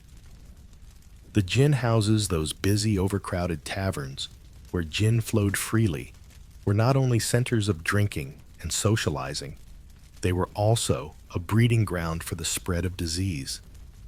The conditions inside these spaces were grim.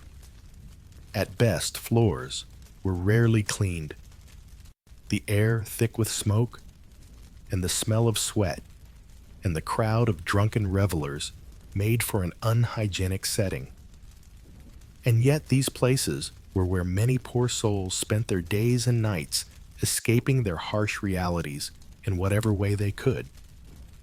Gin consumption exacerbated the problem of sanitation in a city that was already struggling.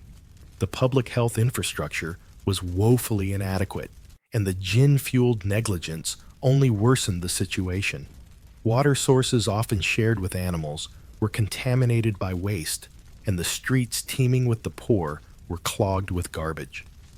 This lack of proper sanitation was directly linked to the spread of disease, and gin's ability to dull the senses made it even harder for the poor to recognize, let alone address the dangers that lurked in their environment. A drunken man stumbling home late at night might not notice the stench of rotting food and human waste lining the gutters, nor would he care about the germs that thrived in the filth around him. For many, the escape into the haze of gin was all-consuming, and their bodies became more susceptible to whatever illness came their way. Gin houses, those dimly lit spaces with creaky floors and worn tables, often lacked the most basic hygiene practices.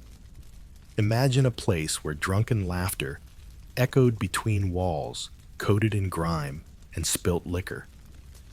The floors, sticky from spilled drinks and food, were rarely cleaned. The air was thick, not just from the tobacco smoke, but from the sweat of countless bodies pressed together. It was in these conditions that the poor of London gathered day after day to drink away their miseries. But the consequences were dire. As they stumbled from one gin house to the next, they unknowingly contributed to the spread of waterborne diseases, since the gin houses were often located near poorly maintained water sources or in densely populated neighborhoods where sanitation was a distant dream. The unhygienic conditions within these gin houses also created an environment ripe for infection. In overcrowded spaces where people rubbed elbows, shared food and drink, and were often in close contact with others in various stages of intoxication, the spread of disease became almost inevitable. While the gin served as a temporary escape, it also acted as a catalyst, making it difficult for the poor to maintain their health. The weakened immune systems, already compromised by poor nutrition, long hours of work, and little access to health care, were ill-equipped to fight off the diseases that were spreading like wildfire.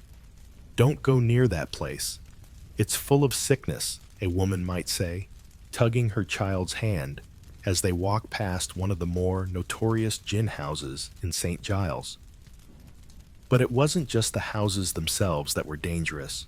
The entire area, its streets, its people, its way of life, had become a ticking time bomb for disease.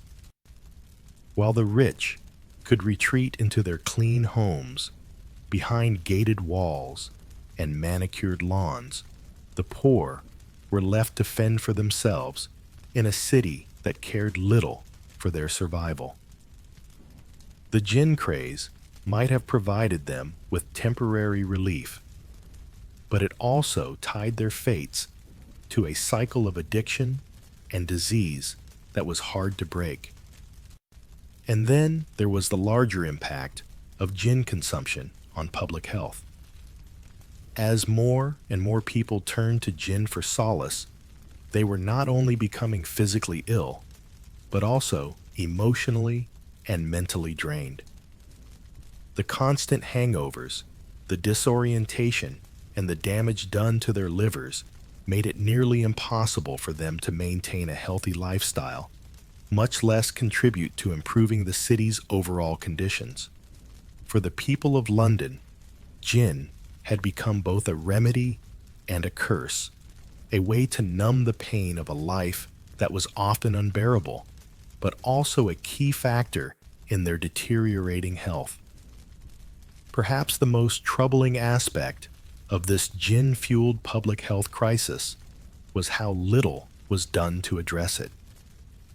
The government's response was sluggish, and by the time it passed the Gin Act in 1736, it was already too late. The damage had been done, and the gin houses continued to thrive in the poorest districts. Authorities did not have the tools, knowledge, or resources to tackle the broader issue of public health. The rich, who were largely unaffected by the gin craze, turned a blind eye to the suffering of the lower classes. They continued to drink their fine wines and brandies, while the poor continued to drink gin, unaware of the health consequences, until it was too late. As the years passed and the gin craze began to wane, the effects on public health remained. The working class of London, already suffering from the ravages of poverty and poor living conditions, had been hit hardest by the gin epidemic. Their vulnerability to disease, coupled with their reliance on gin as an escape, had left them with few options for recovery. Even though the gin epidemic was eventually brought under control, the damage had been done.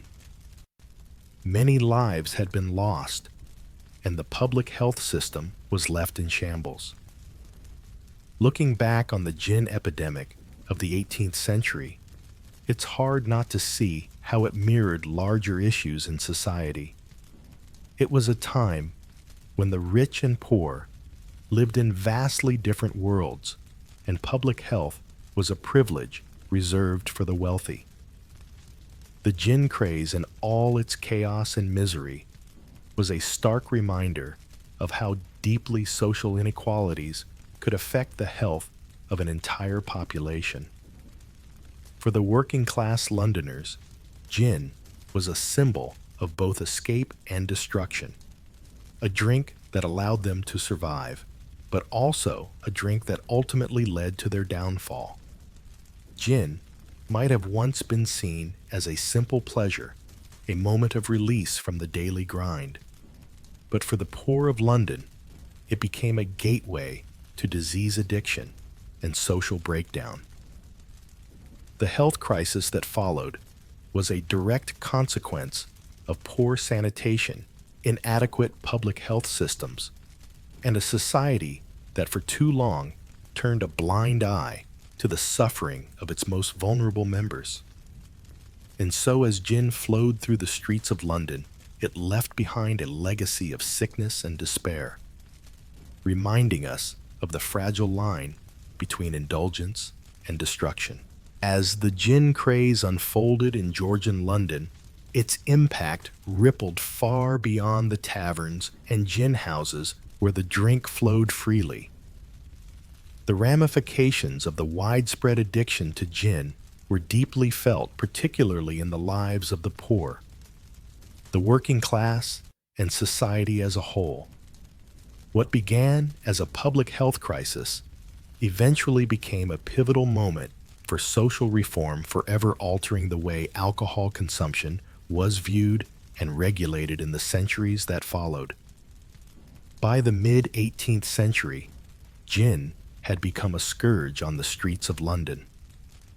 The intoxicating liquid had seeped into the veins of society from the poorest, who sought solace in its cheap and abundant nature, to the upper classes, who watched in dismay as the social fabric of their city unraveled. The government, once complacent about the gin epidemic, began to take notice as the death toll rose, crime rates skyrocketed, and the moral decay of the working class was laid bare. The gin craze had reached its peak, and it was clear something had to be done. It was not until the mid-18th century that real efforts were made to curb the gin epidemic. The government's reaction was swift, but controversial. They introduced legislation in an attempt to regulate gin production and sales. The Gin Act of 1736 was the first significant attempt to control the gin trade. This act placed a hefty tax on gin and imposed restrictions on its sale, with the hope that the higher costs would deter consumption. However, the law was met with resistance and did little to slow the growing demand for gin. People, especially the poor, simply turned to illicit distillers who sold gin on the black market, rendering the act largely ineffective.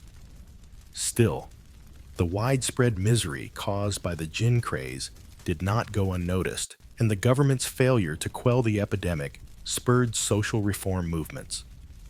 The Gin Act was soon followed by other efforts to address alcohol consumption and improve public health. In the 19th century, a more structured approach to public health and alcohol regulation began to take shape. Reformers, including temperance societies, lobbied for tighter control over alcohol sales, and the broader society began to shift its focus toward public well-being rather than personal indulgence. The gin craze, in many ways, became a symbol of societal dysfunction. The excesses of gin consumption led to a public outcry, with critics pointing to the dehumanizing effects of the drink on the poor. No longer could it be dismissed as a harmless indulgence. It was now seen as a destructive force that was tearing apart the very fabric of London's working-class neighborhoods. The image of men, women, and even children stumbling through the streets intoxicated by gin became ingrained in the public consciousness, and it became a rallying cry for social change. One reformer, a man named Thomas Buick, took it upon himself to campaign for social reform by addressing the underlying causes of gin consumption. He recognized that the root of the problem lay in poverty and overcrowded living conditions. If we do not address the cause, we will never cure the symptom, Buick was often quoted as saying. His work, along with others like him, laid the foundation for public health reforms that would later influence government policy. By the early 19th century, the gin craze had faded, but its legacy lived on. Public health initiatives became central to the political agenda, and the government began to regulate alcohol consumption in earnest. The temperance movement, which had gained traction in the wake of the gin epidemic, advocated for abstinence from alcohol, particularly spirits like gin. The movement promoted the idea that alcohol was not just a personal indulgence, but a social ill that needed to be eradicated for the good of society. The gin craze had a lasting effect on cultural perceptions of alcohol. Before the epidemic, alcohol consumption was seen as a social norm, and drinking was an integral part of daily life. The tavern was a place for socializing, and the sharing of a drink was a symbol of camaraderie. However, after the gin epidemic, drinking, especially the consumption of gin, became stigmatized. It was no longer just a recreational activity. It was a sign of poverty, of moral failure, and of societal decay. As the temperance movement gained strength, a cultural shift began to take place. The notion of responsible drinking started to emerge, and gin, once seen as a drink of the people, became associated with vice and excess. Alcohol was still consumed, but there was a growing emphasis on moderation, and the idea of indulgence in excess became a point of shame rather than pride. The message was clear: alcohol could no longer be consumed without consideration of its consequences. Yet despite these changes, gin never truly disappeared from British culture. It remained a popular drink, though less consumed in the reckless, unchecked manner of the past. The cultural stigma attached to gin continued for many years, with the drink forever tainted by the horrors of the gin craze. But as the years went by, gin regained its place in British society, albeit with a more refined image. New gin cocktails were created, and the drink found its way back into the social circles from which it had once been excluded. In the modern era, gin has evolved from a symbol of degradation to a celebrated high-end spirit enjoyed in trendy cocktail bars across the world.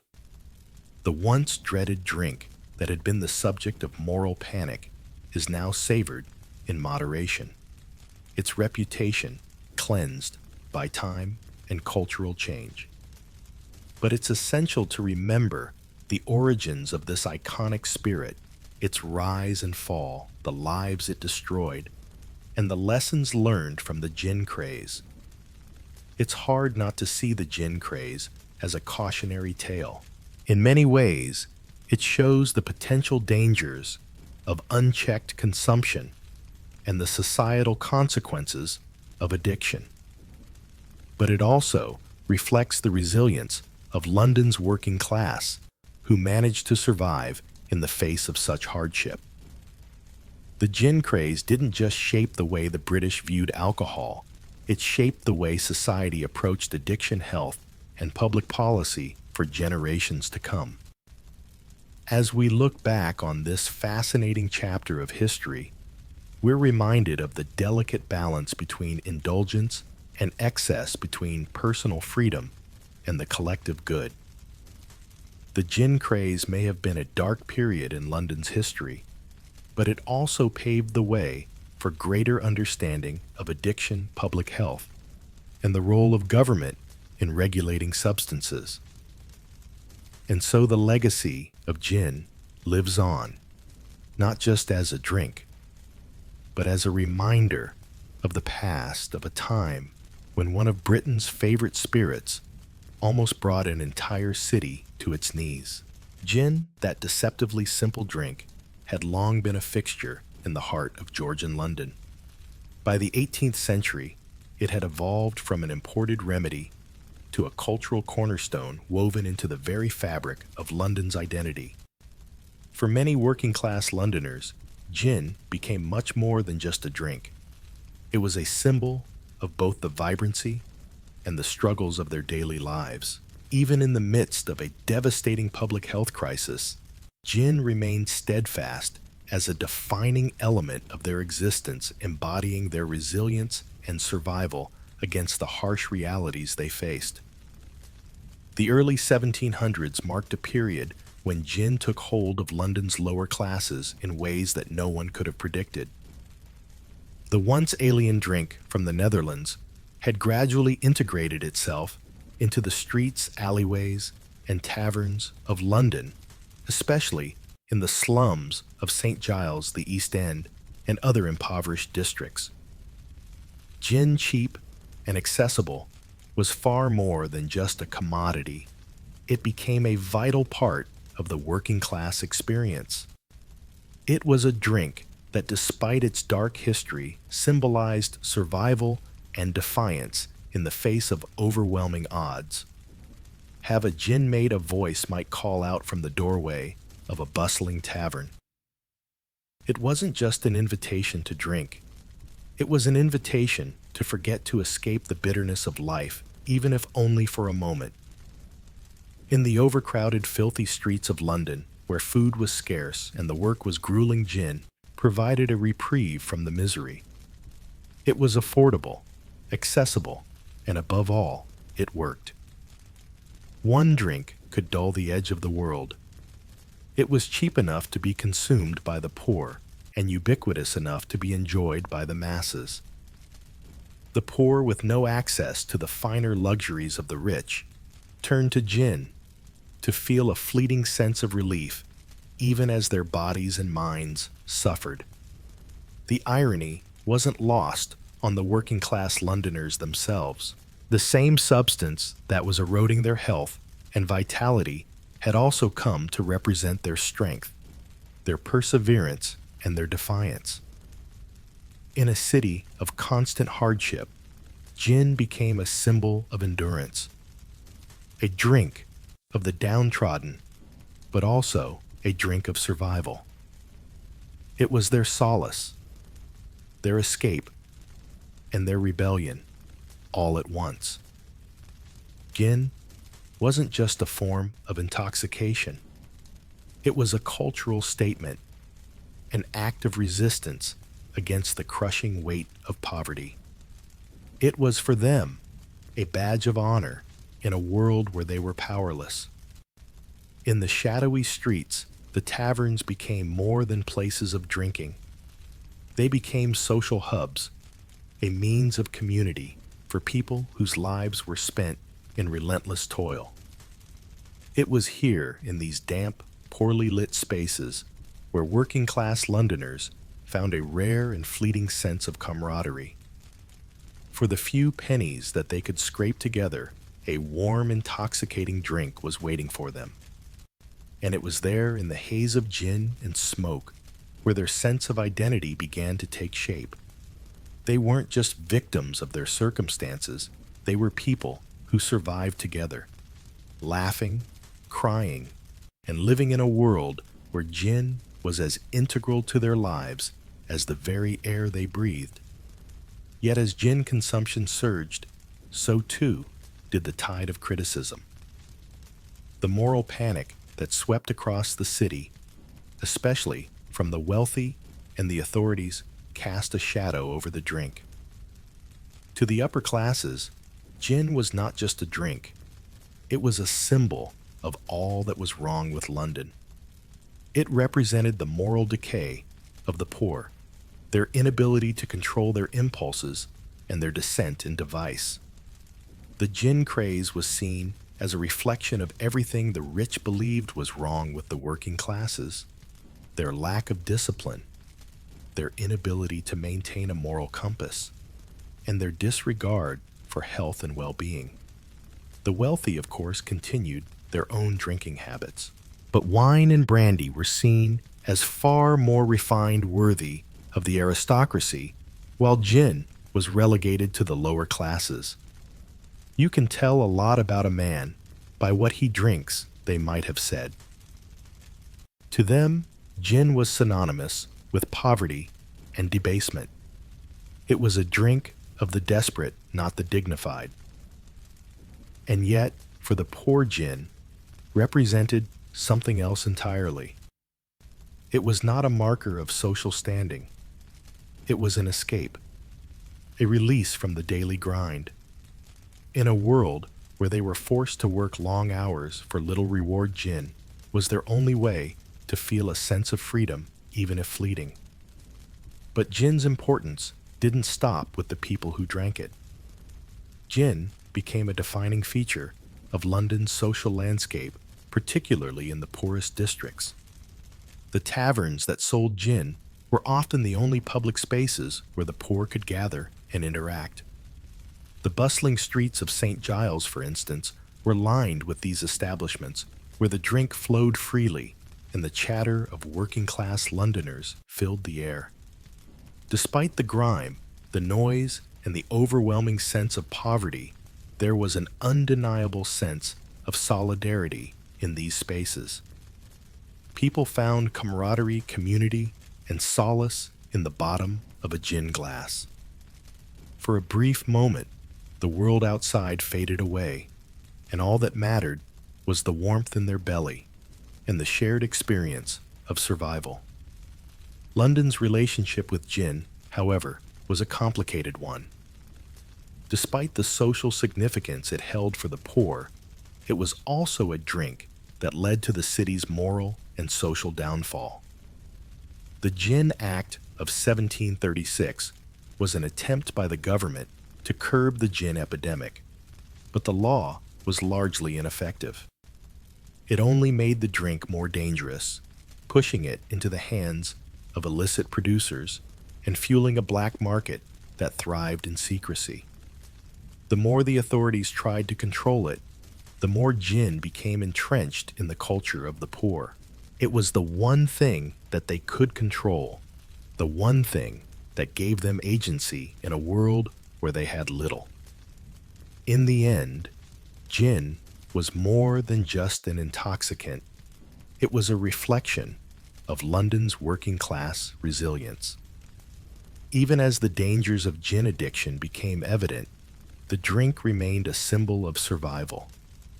The poor, who had no control over their lives, found in gin a means to endure. It was their escape, their rebellion, and their unspoken protest against the world that had forsaken them. Through the haze of gin, they built a sense of community, a sense of pride, and a sense of identity. And despite the widespread suffering it caused, gin became inextricably linked with the heartbeat of the city. For better or for worse, gin became a part of London's soul, a drink that defined a generation and shaped the identity of a city struggling with class divides, poverty, and the fight for survival. In the swirling fog of Georgian London, gin was both a curse and a comfort. And as it poured into the streets, it left an indelible mark on the city, a reminder of the resilience and strength of its people. Even in their darkest hour, they survived. And they did so together with gin in hand. The story of gin, once associated with the dark days of Georgian London, has transformed as remarkable as the drink itself. Once seen as a poison that brought devastation to the working-class gin, has now found its place in the world of luxury, sophistication, and refinement. Today, it is sipped in high-end bars and celebrated in festivals across the globe. But how did gin, a drink once tied to the seedy underbelly of 18th century London, leap to becoming one of the most beloved spirits in modern times? Gin's journey from an epidemic drink of the poor to a global luxury beverage is not just a tale of change in taste, but also in social dynamics. It speaks volumes about how societies and cultures shape the way we perceive things, even something as simple as a drink. Let's take a closer look at gin's incredible journey from the gin houses of Georgian London to the posh cocktail lounges of the present day. It all began centuries ago in the Netherlands, where gin was first distilled. Originally, gin was created as a medicinal beverage, believed to cure various ailments from indigestion to colic. It wasn't until it reached England in the 17th century that it became a drink of both necessity and indulgence, starting its transformation into something much more widespread. The popularity of gin really took off during the 18th century in London, particularly among the poor. During this time, gin was affordable, easy to produce, and readily available. But the drink soon became far more than just a casual indulgence. It became a lifeline. For the working class, it was an affordable alternative to the more expensive wine or beer. Gin, with its low price tag, was easily accessible and became a source of escape for those struggling in the squalid, overcrowded districts of London. It was a cheap escape from the harsh realities of poverty, poor living conditions, and unrelenting labor. As gin flowed freely in taverns, it became a communal activity. For many working-class Londoners, these gin houses were social hubs, places where they could congregate, share a drink, and for a brief moment forget about their hardships. In the cramped, stifling living spaces of districts like St. Giles, where poverty reigned, gin provided a momentary escape. People could step into these taverns and lose themselves in the warmth of alcohol, drowning out the noise of their daily struggles. A drink in hand became an act of solidarity, an unspoken bond between those facing similar lives of deprivation. But this was also where the darker side of gin consumption began to take shape. The very thing that provided a reprieve also started to take a toll on society. The effects of excessive drinking soon became evident in the staggering rise of disease, poverty, and crime in these areas. By the time the gin craze reached its peak, the streets of London were flooded with gin houses, each one selling the beverage to anyone who could afford it, mostly the poorest of the poor. The repercussions of this uncontrolled drinking culture were devastating. The government soon took notice as the rate of addiction and health problems escalated. There was the rise of what some called the gin epidemic, a time when the city was gripped by a growing sense of despair and disorder. Public health was in jeopardy, and society was crumbling under the weight of its own indulgence. What followed was a flurry of government intervention. Laws were enacted such as the infamous Gin Act of 1736, attempting to curb gin consumption through hefty taxes on gin distillers and cellars. Yet in true London fashion, the act was met with resistance. The poor who relied on gin as a cheap escape continued to indulge in the drink through the black market. In fact, gin production and consumption only increased after the passing of this law. The streets remained filled with illegal stills, and the Gin Act, much to the disappointment of the authorities, failed to achieve its goal. The gin craze came to symbolize more than just the social ills of the time. It was a class struggle that highlighted the massive divide between the rich and the poor. While the wealthy continued to enjoy their imported wines and Brandy's gin became increasingly synonymous with the working class. The gin houses that proliferated across the city became a symbol of both the working class's resilience and its decline. Gin was not just a drink. It became a marker of social class, and for many, it was a form of survival. But then just as quickly as it had boomed, the gin craze began to subside. The effects of the epidemic were far-reaching, and the moral panic surrounding it began to wane.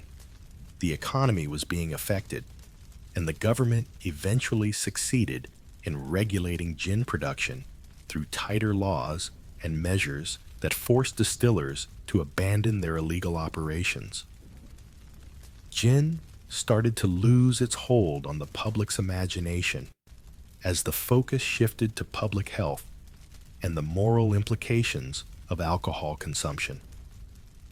However, the legacy of gin did not fade entirely. Fast forward to the late 20th and early 21st centuries, and we see a gin renaissance. What was once a drink that symbolized poverty and social degradation has now found its way back into the hearts of connoisseurs. Today, gin is enjoyed in sleek upscale bars around the world, paired with tonics and herbs in creative cocktails. The modern gin culture is worlds apart from its humble origins, but its story is not just about flavor. It's a tale of reinvention, how gin evolved from a commoner's poison to a luxury drink.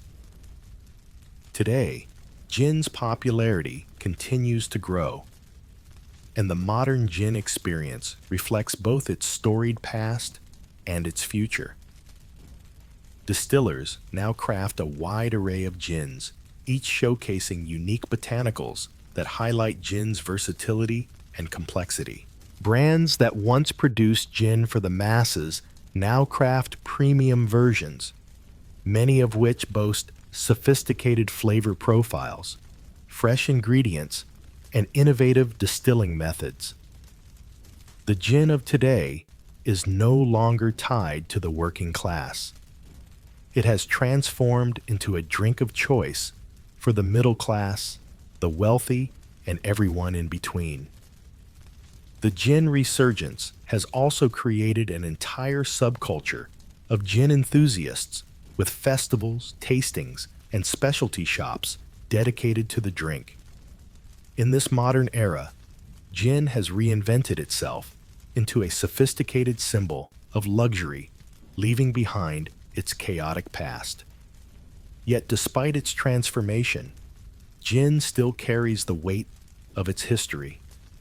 It remains a drink that tells the story of the people who turned to it in their most desperate hours, and how through the passage of time, it went from a symbol of societal breakdown to a drink of social celebration.